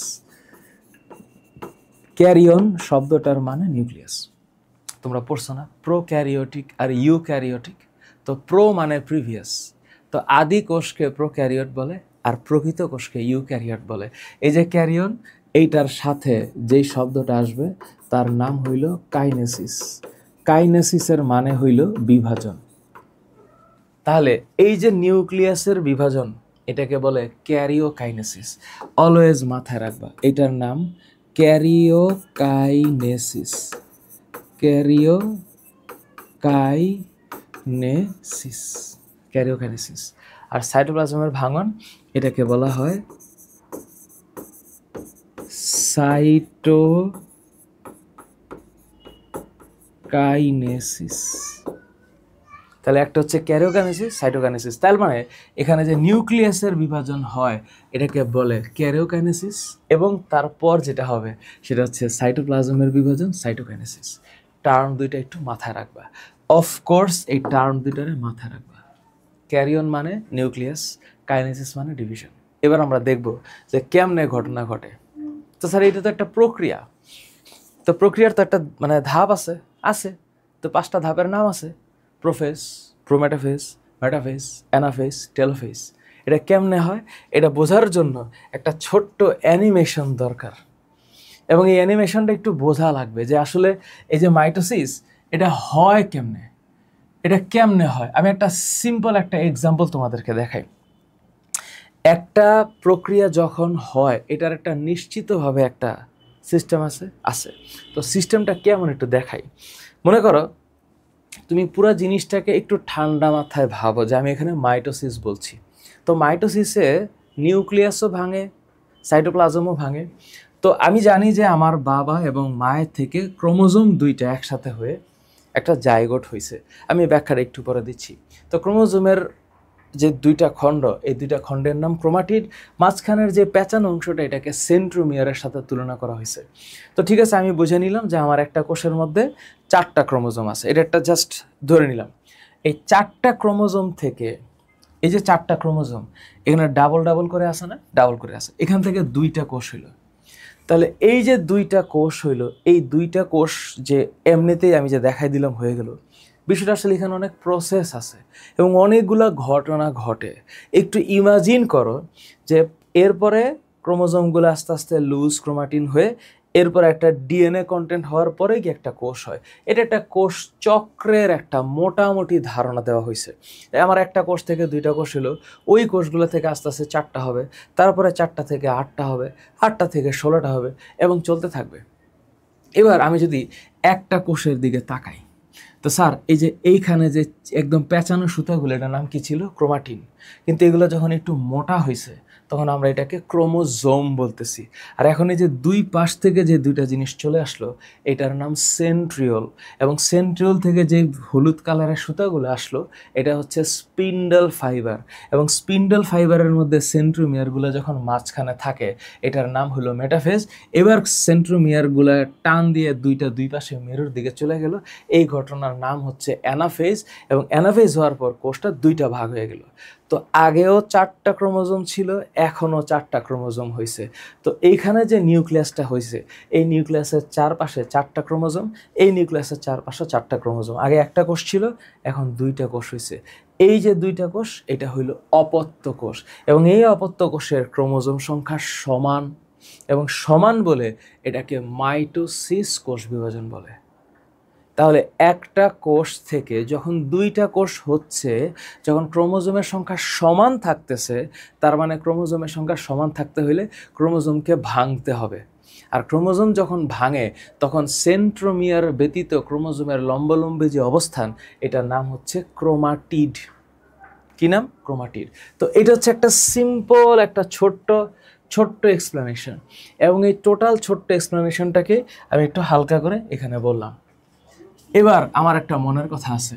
মনের কথা হইল, স্যার এটা তো মাইটোসিস গেল, এখন স্যার মাইটোসিসের পরের ঘটনাটা কি? ঘটনাটা হচ্ছে স্যার এই যে পুরোটা বললেন প্রোফেজ, প্রোমেটাফেজ, মেটাফেজ, এটা তো একটা ধাপ আছে। তো ধাপের ক্ষেত্রে প্রোফেজ এটার বাংলা হইল প্রাক পর্যায়, তারপর এইটা হচ্ছে প্রাক মধ্য পর্যায়, তারপর এটা হচ্ছে মধ্য পর্যায়, তারপর এইটা হইল গতি পর্যায়, তারপরে এইটা হচ্ছে অন্ত পর্যায়, এটা হইল অন্ত পর্যায়। তাহলে এই যে একটা গতি পর্যায় আর একটা অন্ত পর্যায়, এই ঘটনাটা কি আসলে এটা বোঝার জন্য একটু শান্তি মতো আমার কথাগুলো একটু শুনবা, হ্যাঁ, একটু শান্তি মতো শুনবা। তো আমি একটু পরে একটা একটা করে ধাপে ধাপে পড়াবো। আগে ধাপে ধাপে পড়ানোর আগে তোমাদেরকে একটু বুঝাই যে ঘটনাটা আসলে কি হয়। দেখো, তুমি একটা জিনিস ইমাজিন করো, হ্যাঁ, 5টা মিনিট আমার দিকে তাকাও, 5 মিনিট, 2, 3, 4, 5, 6, 7, 8, একটু 5টা মিনিট তাকাও, হ্যাঁ, 10 মিনিট তাকাও। 20 মিনিটের কথা আগে বলছিলাম, তার মধ্যে শেষ হয়েছে আর কি। এখন এটা হচ্ছে একটা নিউক্লিয়াস, এবং নিউক্লিয়াসটা বিভাজিত হওয়া শুরু হয়েছে। তো শুরু হওয়ার পরে এই মামুর বেটা হইল নিউক্লিওলাস। এই নিউক্লিওলাসকে ঘিরে এইখানে এই যে পেঁচানো সুতার মতো যে অংশগুলা, সেগুলোর নাম হচ্ছে ক্রোমাটিন। এখন এই নিউক্লিয়াসটা সহ এই যে কোষটা, এটা এখন বিভাজিত হবে। তো বিভাজিত হলে আমি তো এখন সাইটোপ্লাজমের বিভাজনকে ধরছি না, আমি এখন শুধুমাত্র মাইটোসিসের জন্য নিউক্লিয়াসের বিভাজনটাকে বলছি, খেয়াল করো। এবার এই যে নিউক্লিয়াসটা, এই নিউক্লিয়াসটা তো এখানে আছে, নিউক্লিয়াসটা তো কোনো নড়ানড়ি নেই, ও এই জায়গায় আছে এবং ও রেডি হচ্ছে, এখন কোষ বিভাজন হবে। তো একটু আগে আমি যে ক্রোমাটিনগুলাকে চিকন করে আঁকাইছি, এই ক্রোমোজোমগুলো এখন একটু মোটা হয়ে যাবে। তাহলে কয়টা হইল? 4টাই হইল। এবং 4টা যে হইল, এদের মাঝখানের যে জায়গাটা, এটার নাম হচ্ছে সেন্ট্রোমিয়ার। কি বলছি নাম? সেন্ট্রোমিয়ার। ঠিক পরে এখানে যে নিউক্লিয়াসটা ছিল, এটা তো আছে সেম, কোনো সমস্যা নেই। এখন এই যে ক্রোমোজোমগুলা যে মোটা হইল এবং আমি ওকে ক্রোমোজোম বললাম, এখন আইসা ও 2টা ভাগে ভাগ হয়ে যাবে। কেমনে? এই যে ওর সেন্ট্রোমিয়ার, এই যে ওর সেন্ট্রোমিয়ার, এখানে সেন্ট্রোমিয়ার 2, 3, 4টা সেন্ট্রোমিয়ার ঠিক ঠিক থাকবে, কোনো কথা নাই। কিন্তু ওর যে ক্রোমোজোমগুলা ছিল, এই ক্রোমোজোমগুলা এখন লম্বালম্বিভাবে 2 ভাগ হয়ে যাবে। এই যে ক্রোমোজোম লম্বালম্বিভাবে 2 ভাগ হবে, এই হচ্ছে ক্রোমোজোম। তাহলে এই যে ক্রোমোজোমগুলা লম্বালম্বিভাবে 2 ভাগ হইল এবং মাঝখানে এই যে সেন্ট্রোমিয়ার ছাড়া এই যে ক্রোমোজোমগুলা 2 ভাগ হইল, খেয়াল করো 2 ভাগ যে হইল, এটার একটু দেখি আমি, হ্যাঁ, কি হলো? 2 ভাগ হইল। তাহলে এই যে 2 ভাগ হলো, সেন্ট্রোমিয়ার কয়টা? 4টা, আর ক্রোমাটিড হয়েছে 2টা। তাহলে এই পুরা ফেজে যা আমি এখানে বলছি, এই পুরা ফেজটার নাম হচ্ছে প্রোফেজ। তার মানে প্রোফেজে এতগুলা ঘটনা ঘটে, তার মানে প্রোফেজে এতগুলা ঘটনা ঘটে, এইটার নাম হচ্ছে প্রোফেজ। তাহলে প্রোফেজ দশায় কি হইতেছে? ক্রোমাটিন হইল, ক্রোমোজোম মোটা হইল, ক্রোমাটিডে ভাগ হইল। একটু দেখি কি হইতেছে এখানে। নাম্বার 1, সবচেয়ে দীর্ঘস্থায়ী ধাপ এটি। তাহলে সবচেয়ে দীর্ঘস্থায়ী ধাপ কোনটা? প্রোফেজ। এটা তোমাদের বৃত্তি পরীক্ষায় আসবে মাই ডিয়ার, এটা এমসিকিউতে আসবে, খুব খেয়াল করো। কয় ভাগ হইল? মানে প্রোফেজের কথা বলছি, সবচেয়ে দীর্ঘস্থায়ী। সবচেয়ে দীর্ঘস্থায়ী নিউক্লিয়াস আকারে কি হবে? বড় হচ্ছে, নিউক্লিয়ার জালিকা ভাঙা যাবে, জালিকা ভাঙবে, জাল ভাঙা যাবে, ভাঙা কতগুলো সংখ্যক আঁকাবাঁকা সুতোর মতো অংশ সৃষ্টি হবে। এই যে সুতোর মতো, এগুলার নাম ক্রোমোজোম না, এগুলার নাম হচ্ছে ক্রোমাটিন। এটা বইয়ের মধ্যে আছে, এই জায়গাটা একটু মিস্টেক হয়েছে, তাহলে এখানে আসলে হবে ক্রোমাটিন, এখানে ক্রোমাটিন হবে। ওকে, একটু খেয়াল করো, একটু খেয়াল করো। তাইলে এইটার নাম হইল ক্রোমাটিন বলা হয়। এরপর প্রতিটি ক্রোমোজোম, না ক্রোমাটিন বলে না, এরপর মোটা হয়, এরপর মোটা হয়। লাইনটা হওয়া উচিত কি জানো, এরপর মোটা হয়, মোটা মোটা হয়। যখন মোটা হয় তখন তার নাম হইল ক্রোমোসোম, বা তুমি ক্রোমোজোম দুইটাই বলতে পারো, বললা। এরপর ক্রোমোজোম লম্বালম্বিভাবে বিভক্ত হয়ে দুইটা ক্রোমাটিড গঠন করে। এইবার ঠিক আছে। এবং এগুলো কিসে যুক্ত থাকে, এগুলো যুক্ত থাকে সেন্ট্রোমিয়ারে। একটু খেয়াল করো, সেন্ট্রো এই শব্দটার মানে হইল মাঝে, সেন্ট্রো শব্দটার মাঝে, মিয়ার মিয়ার এই শব্দটার মানে ক্ষুদ্রাংশ। এবার বলো তোমরা বুঝছো কিনা। তাহলে আমি যদি ছবিটার দিকে তাকাই, প্রোফেজে যা হয় এখানে আমি তাই বলছি। ওকে, এই জিনিসগুলো মনে রাখতে হবে যদি সিকিউতে আসে, এবং চিন্তা ভাবনায় মনে রাখতে হবে যেভাবে পরীক্ষা আসতে পারে। এবং ফিলিংসটা হচ্ছে যে হ্যাঁ আমি একটা পুরো প্রসেস বুঝছি। মুখস্থ আমরা করব, বুঝা করব। এর পরের ধাপটার নাম হচ্ছে প্রোমেটাফেজ। এই ধাপে কি হবে, ওই যে নিউক্লিয়াস, হ্যাঁ এই নিউক্লিয়াসটা আস্তে আস্তে, এই নিউক্লিয়াসটা আস্তে আস্তে একটু একটু নাই হইতে থাকবে, মানে ও হইলো আস্তে আস্তে নাই হইতে থাকবে, মানে ও নাই, আস্তে আস্তে বিলুপ্ত বিলুপ্ত হইতে থাকবে। এবার এই নিউক্লিয়াসের বাইরে যে সেন্ট্রোমিয়ার আছে, মানে নিউক্লিয়াসের বাইরে যে সেন্ট্রিওল আছে, এই সেন্ট্রিওল উপরে, হ্যাঁ আমি এটাকে একটু সরাইলাম, এটাকে একটু সরাইলাম, ও নাই আস্তে আস্তে, হ্যাঁ নাই। তাহলে সেন্ট্রিওল যে আছে উপরে, এই সেন্ট্রিওল আর এই সেন্ট্রিওল, দুইটা যে সেন্ট্রিওল, এই সেন্ট্রিওল ওরা সুতা তৈরি করবে, এই যে এরকম স্পিন্ডল ফাইবার তৈরি করবে, এই যে স্পিন্ডল ফাইবার, এই স্পিন্ডল ফাইবার তৈরি করবে, করলো স্পিন্ডল ফাইবার। এবং এই যে স্পিন্ডল ফাইবারের ভিতরে যে নিউক্লিয়ার মেমব্রেন ছিল, এটা কিন্তু আস্তে আস্তে বিলুপ্ত। এখন এই যে স্পিন্ডল ফাইবার হইল না, এইটার নামই হলো প্রোমেটাফেজ। এখন এই যে সেন্ট্রোমিয়ারগুলা যে আছে, খেয়াল করো, সেন্ট্রোমিয়ারগুলা যে আছে 1 2 3 4, সেন্ট্রোমিয়ারগুলো আছে না, আছে। এইখানে আইসা এই যে ক্রোমাটিডগুলা যে ছিল, এগুলা কিন্তু এইখানে এই যে এরকম যুক্ত হয়ে থাকবে, এই যে ক্রোমাটিড যুক্ত হয়ে থাকবে, এটার নাম হচ্ছে প্রোমেটাফেজ। তাহলে এক একটা তন্তুকে বলে স্পিন্ডল ফাইবার, আর যেই তন্তুটার সাথে সেন্ট্রোমিয়ার লাইগা আছে তার নাম হইল ট্র্যাকশন ফাইবার বা আকর্ষণ তন্তু। ট্র্যাকশন ফাইবার বা আকর্ষণ তন্তু। এবার একটু দেখি এখানে আমি কি বলছি। এটার নাম হচ্ছে প্রোমেটাফেজ। প্রোমেটাফেজ দশাটা হচ্ছে সবচেয়ে স্বল্পস্থায়ী দশা, এটাও পরীক্ষায় আসে। তারপর কি হবে, যে নিউক্লিয়ার পর্দা, নিউক্লিয়াস বিলুপ্ত হয়ে যায়, এটা মিথ্যা কথা, এটা মিথ্যা কথা। এখানে বলতে হবে, এখানে বলতে হবে হতে থাকে, হতে থাকে, লাইনটা ভুল হয়েছে। এখানে বলতে হবে যে এটা এখনো পুরোপুরি বিলুপ্ত হয় না, এখানে বলতে হবে যে এখানে হতে থাকে, পুরোপুরি বিলুপ্ত এখনো হয় নাই। আচ্ছা, পরের পয়েন্ট হচ্ছে কি হবে, কতগুলো তন্তুর আবির্ভাব হবে। কি আকৃতি, মাকু আকৃতি।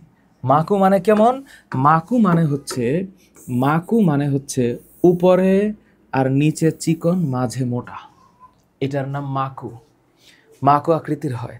তো এই যন্ত্রের নাম কি, স্পিন্ডল যন্ত্র। যন্ত্রের নাম কি, স্পিন্ডল যন্ত্র। এবং প্রাণী কোষের ক্ষেত্রে সেন্ট্রিওল দুটির চারদিক থেকে বিচ্ছুরিত রশ্মির মতো কোন রশ্মি থাকে, অ্যাস্টার রশ্মি। তাহলে এই অ্যাস্টার রশ্মি কোন কোষ থেকে নির্গত হবে, প্রাণী কোষ। এবং এরা এরপরে মেটাফেজ দশায় আইসা, মেটাফেজ দশায় আসবে, ওটা তো প্রোমেটাফেজ গেল। তাহলে এইখানে এই দশাটার নাম হচ্ছে প্রোমেটাফেজ, প্রোমেটাফেজ, মনে থাকবে, এইটা হলো মেটাফেজ। এই দশায় এই নিউক্লিয়ার মেমব্রেন নাই, নাই। এখন ওই যে আমার সেন্ট্রিওল এখানে আর এখানে, আর এই যে আমার স্পিন্ডল ফাইবার, এই স্পিন্ডল ফাইবার কিন্তু ঠিকঠাক আছে। এখানে যতগুলা সুতা আছে প্রত্যেকটা স্পিন্ডল ফাইবার কিন্তু ঠিক আছে, প্রত্যেকটা স্পিন্ডল ফাইবার। এইবার এখানে সেন্ট্রোমিয়ারগুলো কটা ছিল? 4টা। এই 4টা সেন্ট্রোমিয়ার 1 2 3 4 একদম মাঝ বরাবর আসবে। তার মানে এখানে যে ক্রোমোজোমগুলো আছে, ক্রোমোজোমগুলো আছে, হ্যাঁ, ক্রোমোজোমগুলো কিন্তু ক্রোমাটিড সহ আছে, আছে না? এগুলা কোন বরাবর আসবে? এগুলা একদম মাঝ বরাবর আসবে। যখনই মাঝ বরাবর আসলো এই দশাটার নাম, ওমা, এই দশাটার নাম হইল মেটাফেজ।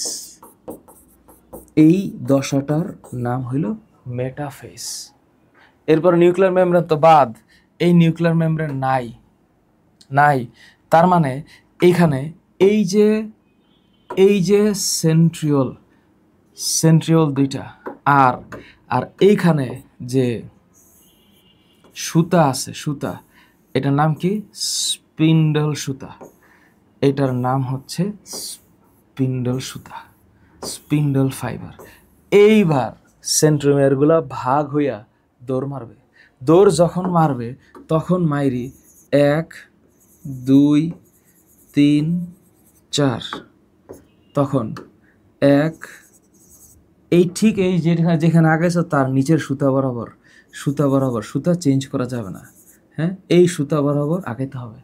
এরপরে সে ক্রোমোজোমগুলোর আঁকাই দিতে হবে ঠিক এইভাবে, ক্রোমোজোমগুলো নিচের দিকে এভাবে ক্রোমাটিডগুলো থাকবে।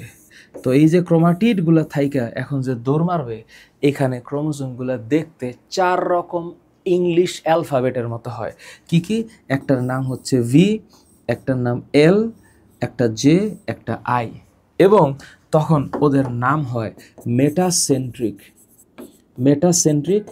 এল এর নাম হয় সাবমেটাসেন্ট্রিক, তারপর জে এর নাম হয় অ্যাক্রোসেন্ট্রিক, আর এইটার নাম হয় টেলোসেন্ট্রিক। তাহলে মেটা, সাব মেটা, অ্যাক্রো, টেলো, কটা হলো? 4টা নাম হয়েছে, মেটা, সাব মেটা, অ্যাক্রো এবং টেলো। মেটাসেন্ট্রিক, সাবমেটাসেন্ট্রিক, অ্যাক্রোসেন্ট্রিক আর টেলোসেন্ট্রিক, এই যে 4টা ইংলিশ অ্যালফাবেট, এই 4টা ইংলিশ অ্যালফাবেটের মতো ক্রোমোজোম দেখা যায়। এরপর কি হবে? এটা তো নাই, হ্যাঁ, এটা তো নাই। এইবার কি হবে? এই যে এই জিনিসটা, এটা তখন আলাদা করে নতুন করে সৃষ্টি হবে। উপরে একটা সৃষ্টি হবে এবং নিচে একটা সৃষ্টি হবে, কারণ এখন নতুন 2টা কোষ হবে। আর যে ইগুলা ছিল, মানে এই স্পিন্ডল ফাইবারগুলো ছিল, স্পিন্ডল ফাইবারগুলো আস্তে আস্তে এখন বিনষ্ট হইতে থাকবে, কারণ এখন নতুন কোষ সৃষ্টি হচ্ছে।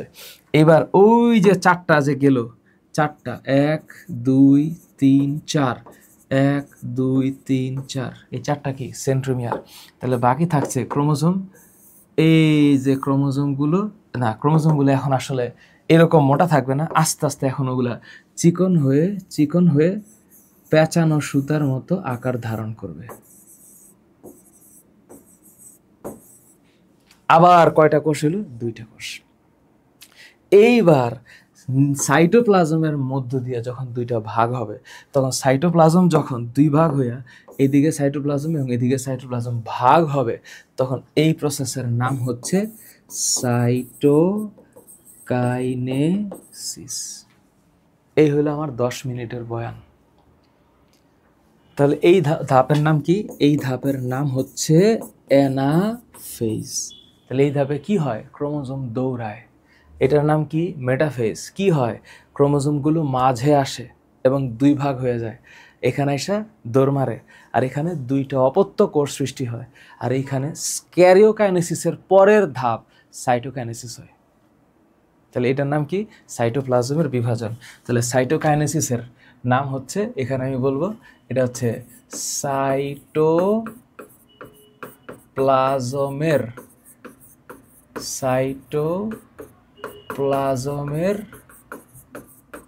বিভাজন। সাইটোপ্লাজমের বিভাজন। বুঝাইতে পারছি? ক্লিয়ার? এবার প্রশ্ন হচ্ছে, স্যার এই যে এরপর যে দশাগুলার ব্যাখ্যা আমি দিয়েছি। কি মেটাফেজ, মেটাফেজ ধাপে একটা ইম্পর্টেন্ট জিনিস, সেটা হচ্ছে বিষুবীয় অঞ্চলে আসে। বিষুবীয় অঞ্চল মানে কি?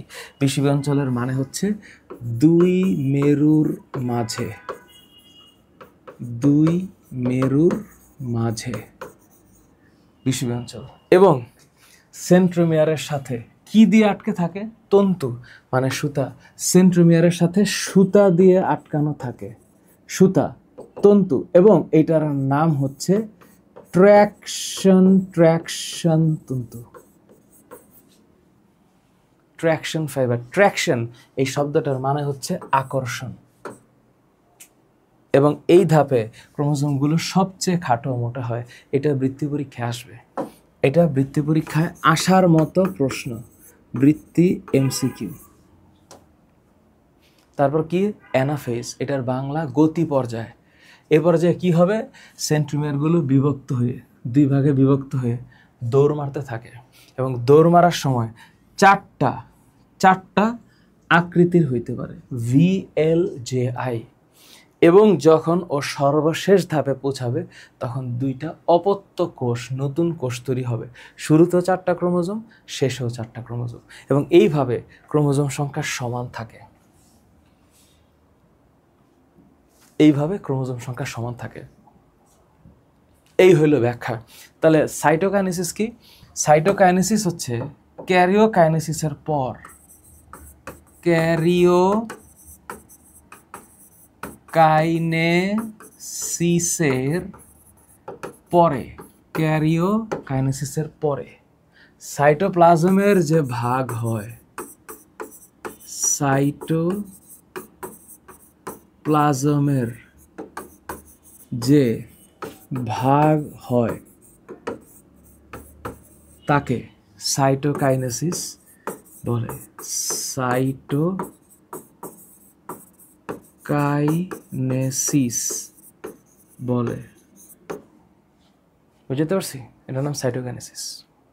ভালো কথা। এরপর এমসিকিউগুলো ডিপেন্ড করবে আমি এতক্ষণ যা পড়াইছি তার উপরে। মাইটোসিস বিভাজন কয়টি পর্যায়ে সম্পন্ন হয়? এটা একটা খুব ভেগ কোয়েশ্চেন। যদি আসল প্রশ্নটা হয় যে মাইটোসিস কয় পর্যায়ে হয়, তাহলে হবে 2 পর্যায়ে, একটা হচ্ছে ক্যারিওকাইনেসিস আর একটা সাইটোকাইনেসিস। কিন্তু যেহেতু তোমরা উত্তর বই থেকে করবা, এই জায়গাটাতেই একটা বিষয় আছে, সেটা হলো আমি মাত্র একটা এমসিকিউ দাগাইছি, আমি এরপরে দাগাচ্ছি।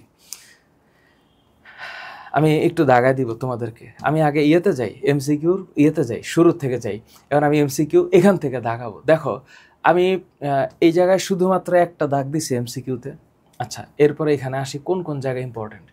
মাইটোসিসের ক্ষেত্রে ইম্পর্টেন্ট জায়গাটা হচ্ছে যে এখানে সম আকৃতির, সমগুণ সম্পন্ন এবং সমসংখ্যক ক্রোমোজোম বিশিষ্ট কোষ হয়, এটা ইম্পর্টেন্ট। দ্বিতীয় ইম্পর্টেন্ট হচ্ছে মাইটোসিসের বৈশিষ্ট্য। তোমরা ক্লিয়ার এই মাইটোসিসের বৈশিষ্ট্য সব পড়বা, সব, কোনোটা বাদ দিবা না।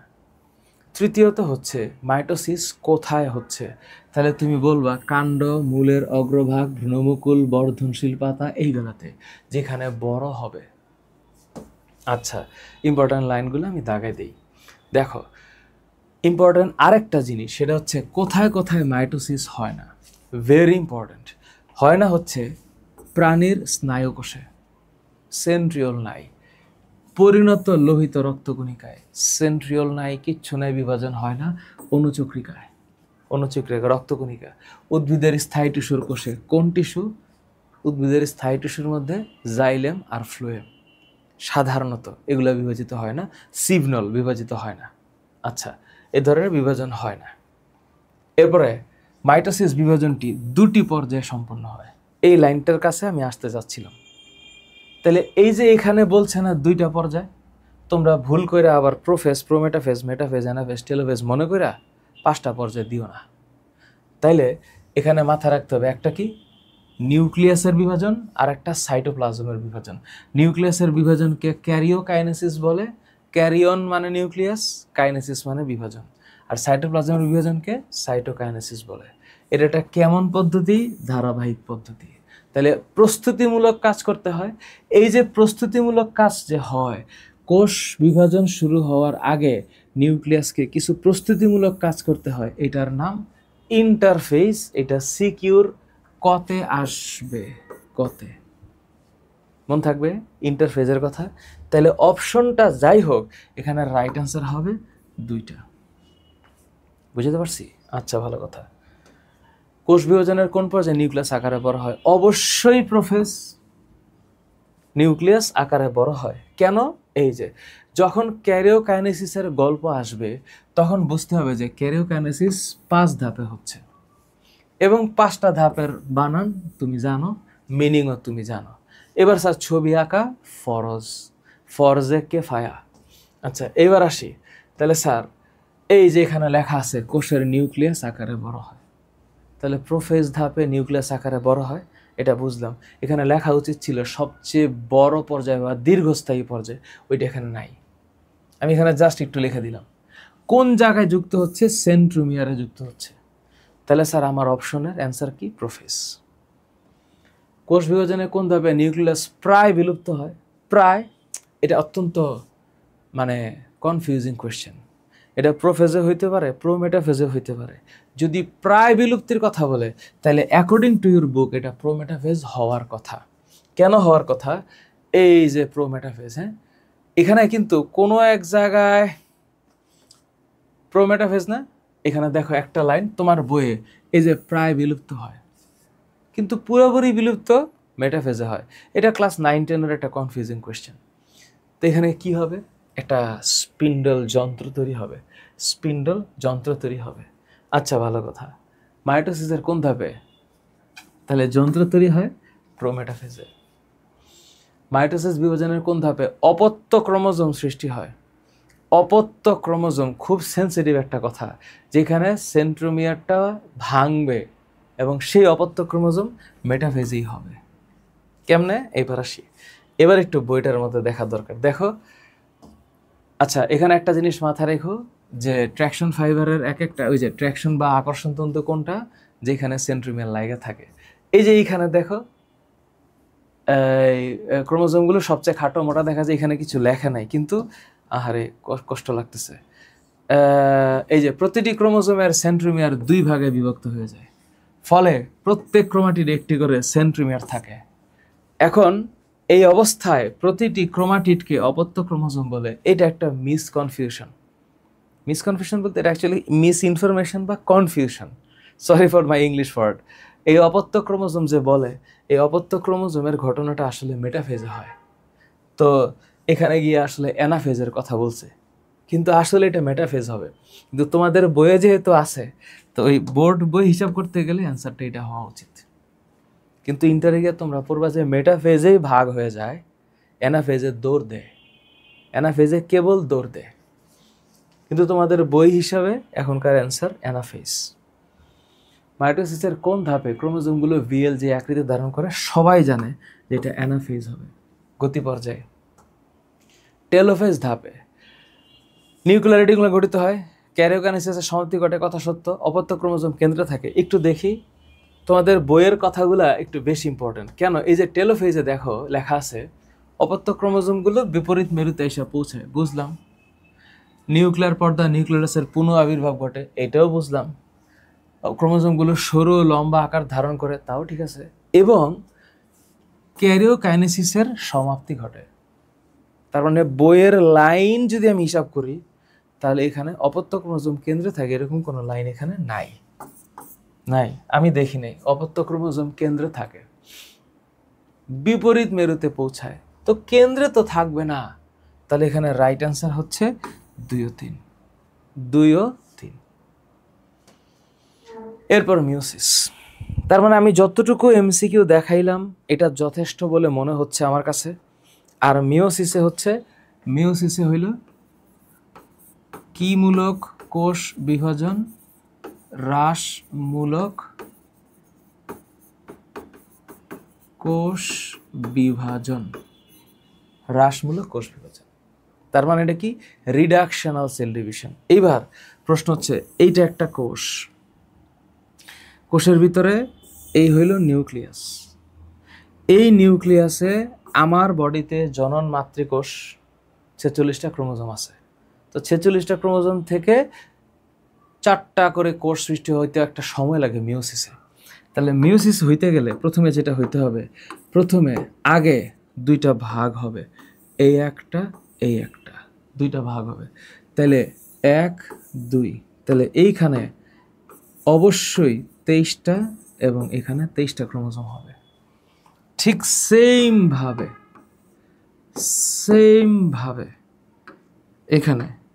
এখানে হ্যাঁ 1 2 3 4, কয়টা হলো? 4টা।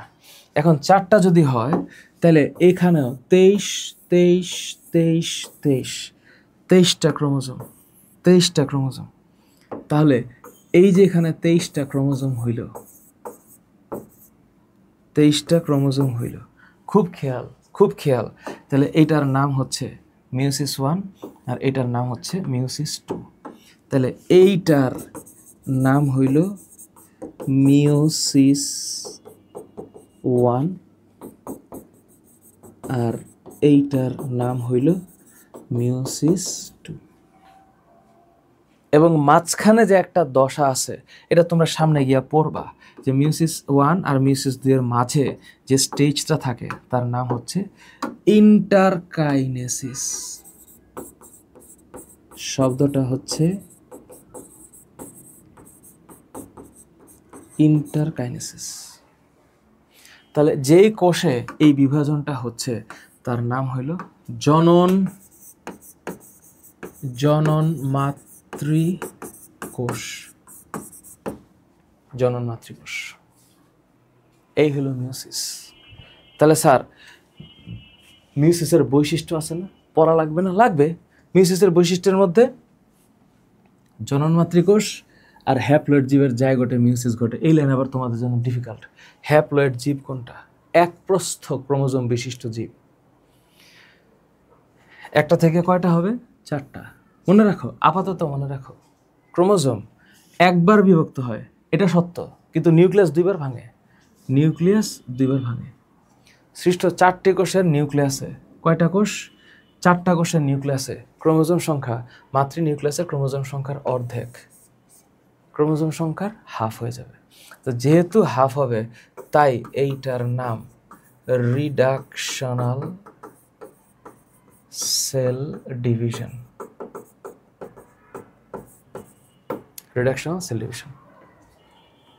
বুঝাতে পারছি?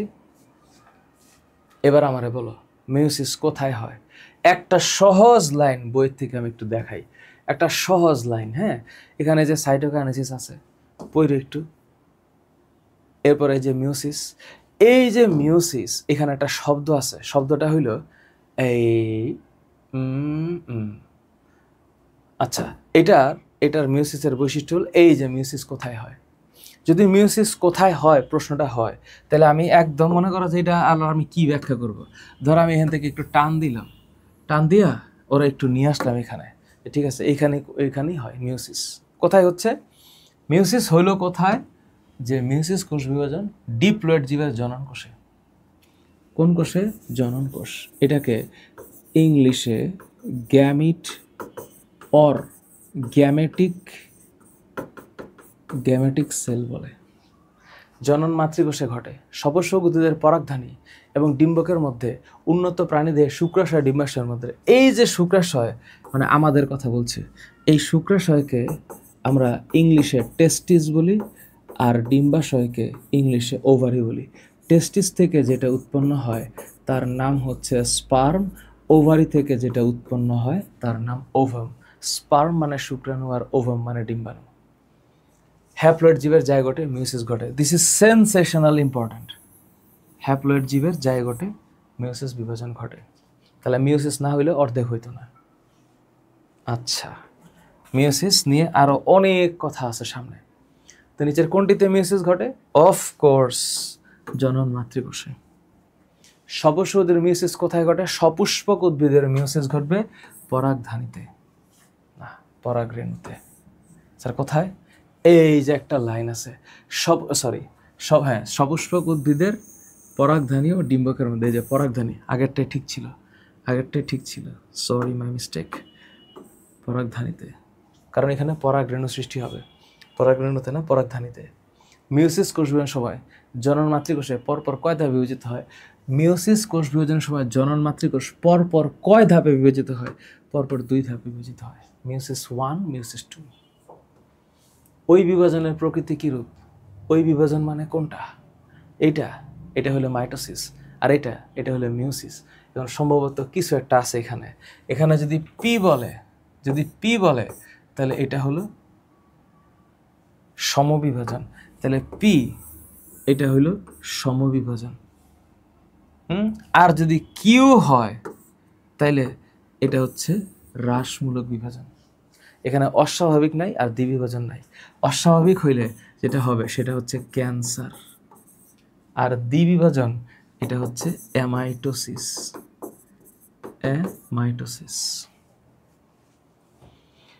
কিউ বিভাজনের ফলে মানে মিওসিসের ফলে দৈহিক বৃদ্ধি তো হবে না, তাহলে কি হবে? হ্যাপ্লয়েড কোষ সৃষ্টি হবে, ক্রোমোজোমের সংখ্যা অর্ধেক হবে।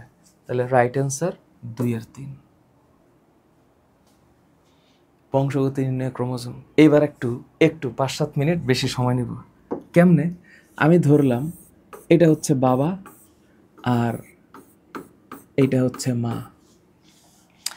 তো বাবার বডি আর মায়ের বডি থেকে যে জিনিসটা আসতেছে সেটা হইল, বাবার বডি থেকে আমি পাচ্ছি শুক্রাণু। তাহলে শুক্রাণু হইলো একটা কোষ, জনন কোষ, যার ভিতরে 23টা ক্রোমোজোম আছে, এবং এই 23টা ক্রোমোজোম হচ্ছে এন সংখ্যক ক্রোমোজোম, এবং এইটাকে বলা হচ্ছে হ্যাপ্লয়েড ক্রোমোজোম। আর শুক্রাণুর পরে এইখানে আছে হচ্ছে ডিম্বাণু। তো ডিম্বাণুতে কয়টা ক্রোমোজোম? 23টা ক্রোমোজোম, এবং এইখানেও এটা হচ্ছে হ্যাপ্লয়েড।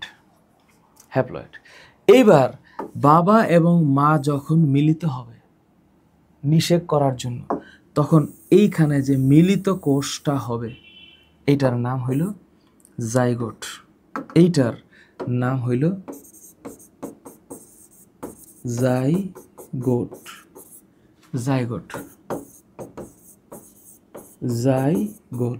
এবং এই জাইগোটের মধ্যে যতটা ক্রোমোজোম থাকবে টোটাল কয়টা? 46টা। তাহলে এই 46টার মধ্যে 23টা মায়ের, 23টা বাবার, এবং এরপরে একটা বডি হবে। তার মানে এরপরে যদি একটা বাচ্চা হয় এবং এই বাচ্চার বডিতে যদি 100 কোটি কোষ থাকে, তাহলে 100 কোটির কোষের মধ্যে 46টা করে ক্রোমোজোম আছে। তাহলে এই 4600 কোটি ক্রোমোজোম একটা বডিতে, 4600 কোটি ক্রোমোজোম, 4600 কোটি ক্রোমোজোম, এর মধ্যে 2300 কোটি বাবার, 2300 কোটি মায়ের। তার মানে এই যে বাচ্চাটা আমি শুরুতে যে আলাপ করছিলাম, এই বাচ্চাটার সমগ্র ক্যারেক্টারিস্টিক্স বাবা থেকেও আসে, সমগ্র ক্যারেক্টারিস্টিক্স মা থেকেও আসে, এবং এইভাবে বংশগতি হয়। তার মানে বংশগতিতে আমি যখন শব্দটা উচ্চারণ করব বংশগতি, তখন এখানে খেয়াল করতে হবে আমি কার কথা বলছি? ক্রোমোসোমের কথা বলছি, এবং ক্রোমোসোমের মধ্যে আমি কিসের কথা বলছি? জিন। আর এই জিন বৈশিষ্ট্যের প্রকাশ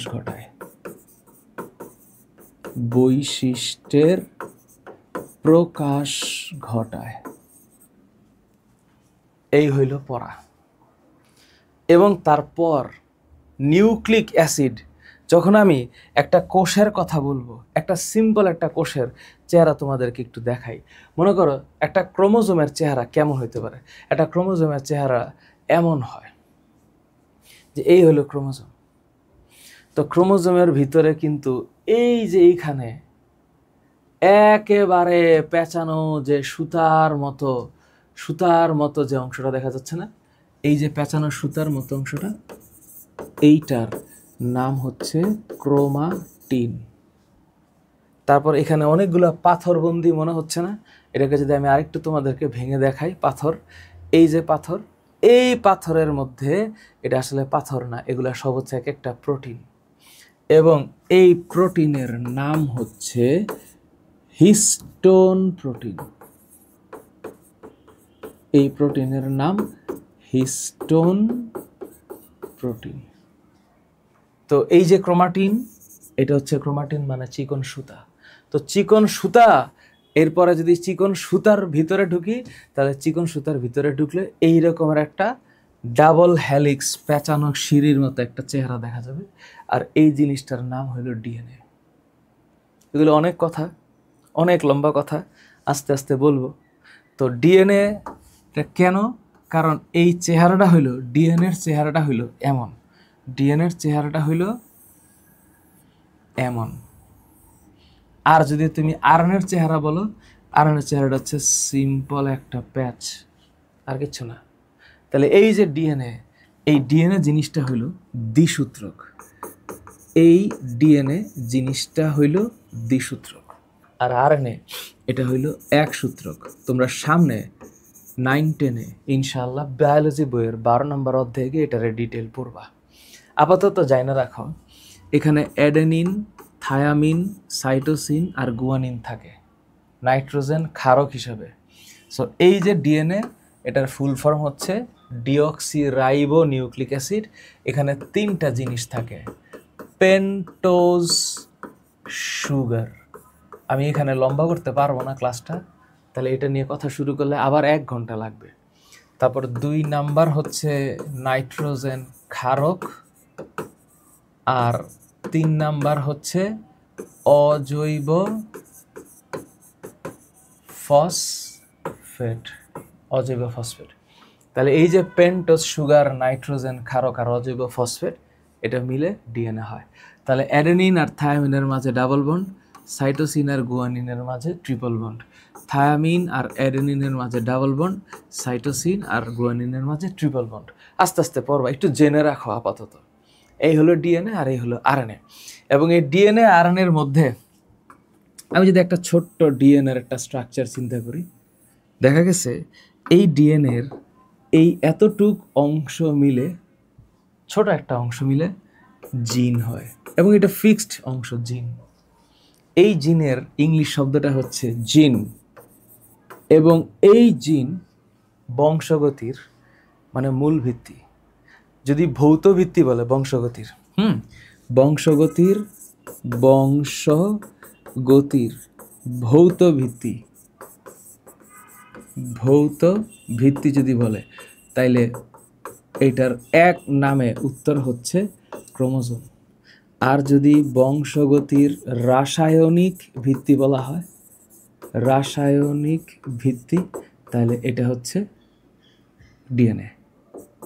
ডিএনএ আর ডিএনএর মূল সূক্ষ্ম যে জিনিসটা আসলে কাজ করে, সেটা হচ্ছে জিন, বাবা মার বৈশিষ্ট্য সন্তানে দেওয়ার জন্য। তো ইন শর্ট যতটুকু বলেছি তাকে সামারাইজ করলে, এই নিউক্লিক অ্যাসিড হইল এমন একটি অ্যাসিড যেটা নিউক্লিয়াসে এবং মানে কোষের মধ্যে অবস্থিত 3টি জিনিস নিয়ে হয়। 1, পেন্টোজ সুগার।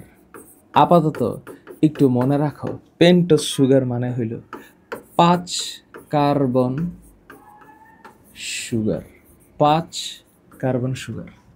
আচ্ছা, তারপরে হইল নাইট্রোজেন ক্ষারক, নাইট্রোজেন ক্ষারক। তাহলে নাইট্রোজেন ক্ষারক যদি হয়, তাহলে এটা হচ্ছে নাইট্রোজেন বেস। আপাতত জানা রাখো, নাইট্রোজেন বেস 2 ধরনের হয়, একটার নাম হচ্ছে পিউরিন, আর একটার নাম হচ্ছে পাইরিমিডিন। তো পিউরিন যেটা, এখানে 2টা জিনিস থাকে, এক অ্যাডেনিন আর একটা হচ্ছে গুয়ানিন, জাস্ট একটু জানা রাখো। আর পাইরিমিডিনে হচ্ছে সাইটোসিন আর থায়ামিন, সাইটোসিন আর থায়ামিন। হ্যাঁ, আর আরএনএর মধ্যে আরেকটা জিনিস থাকবে, সেটা হচ্ছে ইউরাসিল। এটা কেবলমাত্র আরএনএতে থাকবে, এটা মাথায় রেখো, হ্যাঁ, ইউরাসিল। আর 3 নাম্বার যে জিনিসটা থাকে সেটার নাম হচ্ছে অজৈব ফসফেট, মূলত ফসফরিক অ্যাসিড। এটা সংকেত হচ্ছে H3PO4। আপাতত জেনে রাখো। এই হচ্ছে মোটামুটিভাবে তোমাদের চ্যাপ্টারের কন্টেন্ট। তো জিন তত্ত্বের জনকের ক্ষেত্রে এখানে একটা বিষয় আছে। জিন তত্ত্বের জনক শব্দটা ভুল, আসলে এটা বলতে হবে যে বংশগতির জনক। কেন? এখানে যে বিজ্ঞানীর নামটা আসতেছে ওনার নাম হচ্ছে গ্রেগর জোহান মেন্ডেল। তো তোমাদের বইয়ের মধ্যে একটা শব্দ লেখা আছে, সেটা হইল 19বিংশ শতাব্দীর দ্বিতীয়ার্ধে। তো এই গ্রেগর জোহান মেন্ডেল হলো অস্ট্রিয়ার একজন ধর্মযাজক। তো খেয়াল করতে হবে, গ্রেগর জোহান মেন্ডেল 19বিংশ শতাব্দীর দ্বিতীয় অর্ধে, অর্থাৎ এখানে শব্দটা হচ্ছে 1866 সাল। কাহিনীটা হচ্ছে 1866-তে হয়েছে। তো উনি মটরশুঁটি গাছ নিয়ে মেলা গবেষণা কইরা, মটরশুঁটি গাছ নিয়ে মেলা গবেষণা কইরা 2টা সূত্র দিয়েছিল। 2টা সূত্র, হ্যাঁ, এগুলা নিয়ে আমরা পরে ডিসকাস করব। এগুলো ইন্টারমিডিয়েটের বহুত বড় কনসেপ্ট। আপাতত মাথায় রাখো যে জিন তত্ত্বের জনক, আসলে এটা একটা ভুল। এখানে যদিও উত্তরটা গ্রেগর জোহান মেন্ডেল বলছি আমি, কিন্তু জিন এই শব্দটা কখনোই মেন্ডেল বলে নাই। মেন্ডেল কখনোই জিন উচ্চারণ করে নাই, জিন বলেননি। উনি যেটা বলছে ফ্যাক্টর। তো আপাতত তুমি গ্রেগর জোহান মেন্ডেল মনে রাখো। আচ্ছা, মানবদেহে কত জোড়া ক্রোমোজোম থাকে? মানবদেহে 23 জোড়া ক্রোমোজোম থাকে। এইটা একটা ভুল প্রশ্ন, এটা একটা ভুল প্রশ্ন। এটা কেন ভুল প্রশ্ন? এই যে করে বোর্ডে আসছে, কোন এক বোর্ডে, মানব দেহে না তোরে বোকা, মানব দেহের দেহ কোষে একটা কোষে। তো আমার বডির ভিতরে শুক্রাণু আছে না? আছে। আল্লাহ আমাকে 2টা সন্তান দিছে, একটা মেয়ে একটা ছেলে। তো আমার বডিতে শুক্রাণু আছে, অ্যাক্টিভ স্পার্ম। তো আমার বডিতে যে দেহকোষ আছে, সেই দেহকোষে তো 46টা ক্রোমোজোম আছে না? কিন্তু আমার শুক্রাণুর মধ্যে কি 46টা ক্রোমোজোম আছে? না। তো তাহলে আমার যে জনন কোষটা আছে, জনন কোষ, সেখানে তো 23টা ক্রোমোজোম আছে। তো মানব দেহে কত জোড়া ক্রোমোজোম? এটা তো ভেগ কোয়েশ্চেন। প্রশ্নটা হবে মানুষের দেহ কোষে কয়টা ক্রোমোজোম আছে? উত্তর 46টা। মানুষের দেহ কোষে কয় জোড়া ক্রোমোজোম আছে? উত্তর 23 জোড়া। এই পর্যন্ত ঠিক আছে। সুতরাং এই প্রশ্নগুলো বাদ দিতে হবে, এটা লজিক্যালি আনসেফ কোয়েশ্চেন। কোনটি মানুষের চামড়ার রং নিয়ন্ত্রণ করে? অবশ্যই মানুষের চামড়ার রং নিয়ন্ত্রণ করে জিন। কেন? স্যার এই জিনের মধ্যে তো বৈশিষ্ট্য আছে, বইয়ের মধ্যে আছে না? আছে। কোথায়? এবার আমি একটু বইটা দাগাই দিই, বইটার কথা একটু ভুলে গেছিলাম। মিউসিস কোষ বিভাজনের ক্ষেত্রে একটু মাথায় রেখো, মিউসিস 1 হয় এবং মিউসিস 2 হয়। ক্রোমোজোম সংখ্যা অর্ধেক হয়। পারবো না? আচ্ছা, তা আগে জনন মাতৃকোষ থাকে 2n, সেখান থেকে 4টি অপত্য কোষ হ্যাপ্লয়েড হয়। ঠিক আছে, ভালো কথা। মিউসিসের ক্ষেত্রে এই যে এখানে একটা বিশাল ঘটনা। প্রথমে সংজ্ঞা, যে মা ও বাবার কিছু বৈশিষ্ট্য সন্তান সন্ততিদের সঞ্চারিত হয়, তাকে বংশগতি বলে। সংজ্ঞা। 19বিংশ শতাব্দীর দ্বিতীয়ার্ধে একটা কথা বলছে, লেখা রাখো, এইটা হচ্ছে 1866। ওকে, বংশগতি নিয়ে বিশাল এখানে। এই জন্য মানে মেন্ডেলকে বংশগতির জনক, এইটা ঠিক আছে, নট জিন তত্ত্বের জনক, বলা উচিত বংশগতির জনক। আচ্ছা, ঠিক আছে। এবার আসি কিছু কথা। নিউক্লিক অ্যাসিড কয় ধরনের? তো ডিএনএ হচ্ছে ডিঅক্সিরাইবো নিউক্লিক অ্যাসিড। এই যে ডিঅক্সি না, এটার একটা বিশাল গল্প আছে, পরে বলবো। ডিঅক্সি মানে হচ্ছে নাই অক্সিজেন, ডিঅক্সি মানে নাই অক্সিজেন। আচ্ছা, তারপরে দেখো এখানে একটা কথা আছে, এই যে দেখো, মানুষের চোখের রং, চুলের প্রকৃতি, চামড়ার রং ইত্যাদি সবই জিন কর্তৃক নিয়ন্ত্রিত। তা জিনের মধ্যে আছে না? আবার এখানে আছে টোব্যাকো মোজাইক ভাইরাস, টিএমভি, কিন্তু তামাকের মোজাইক ভাইরাস না, টোব্যাকো মোজাইক ভাইরাস। এটার মধ্যে আরএনএ আছে, সকল ডিএনএ ক্রোমোজোম বহন করে, ঠিক আছে? সবার ডিএনএ থাকে না, মাঝে মাঝে আরএনএও থাকে। কথাবার্তা ডান, শেষ। তো শেষ যদি হয়ে থাকে, দেখি কি কি পরীক্ষা আসছে। বংশগতির ভৌত ভিত্তি, কনফার্ম ক্রোমোজোম, কনফার্ম। বংশগতির বৈশিষ্ট্যে ভূমিকা রাখে কে? ডিএনএ আর আরএনএ। হঠাৎ করে এনডি আসছে কোত্থেকে? Nobody nose. তাহলে এটা রাইট আনসার 1 ও 2। জিন নিয়ন্ত্রণ করে সব। মানুষের চোখের রং, চোখের রং বলতে আইরিশের রং। এই চোখের রং শব্দটা ঠিক না, এটা বলা উচিত আইরিশ। পিউপিলকে ঘিরে যে আছে সেটা হচ্ছে আইরিশের রং। তাহলে এখানে রাইট আনসার 3টাই হবে। এরপরে আমার ইউজুয়াল কন্টেন্ট যেটা সাধারণত থাকে, প্রত্যেকটা সিকিউর ক লিখে দিছি, পড়বা। প্রত্যেকটা সিকিউর ক লিখে দিছি, পড়বা, ভালো মতো পড়বা। এবং কয়ের উত্তর কিভাবে আসলে কিভাবে লিখতে হবে সেটা লিখে দিছি। সো আমার যে কন্টেন্ট, এই কন্টেন্ট পড়ার পর একটা স্টুডেন্ট যদি পরীক্ষার খাতায় লিখতে না পারে, আমার তরফ থেকে এর চেয়ে বড় সার্ভিস আর দেওয়া সম্ভব না। এবং আমি যে সিকিউ দিচ্ছি, এটা বৃত্তি পরীক্ষার জন্য ইম্পর্টেন্ট, কোচিংয়ে পরীক্ষার জন্য ইম্পর্টেন্ট, বার্ষিক পরীক্ষার জন্য ইম্পর্টেন্ট। আমি যেভাবে পড়াইছি সেই পড়ানোর উপর ভিত্তি করে তোমরা নিজেরা এই প্রশ্নগুলো সলভ করে আমাদের ক্লাস 8-এর গ্রুপে জমা দিবা। 8-এর গ্রুপে এই জমা দিবে, এর বাইরে কোনো প্রশ্ন আসা সম্ভব না। এবং একটা টিচারের সিকিউ সলভ করে দেওয়ার কোনো দরকার নাই, ঠিক আছে? বুঝাতে পারছি? তুমি নিজে সলভ করো, learn by yourself. Thank you so very much. আসসালামু আলাইকুম।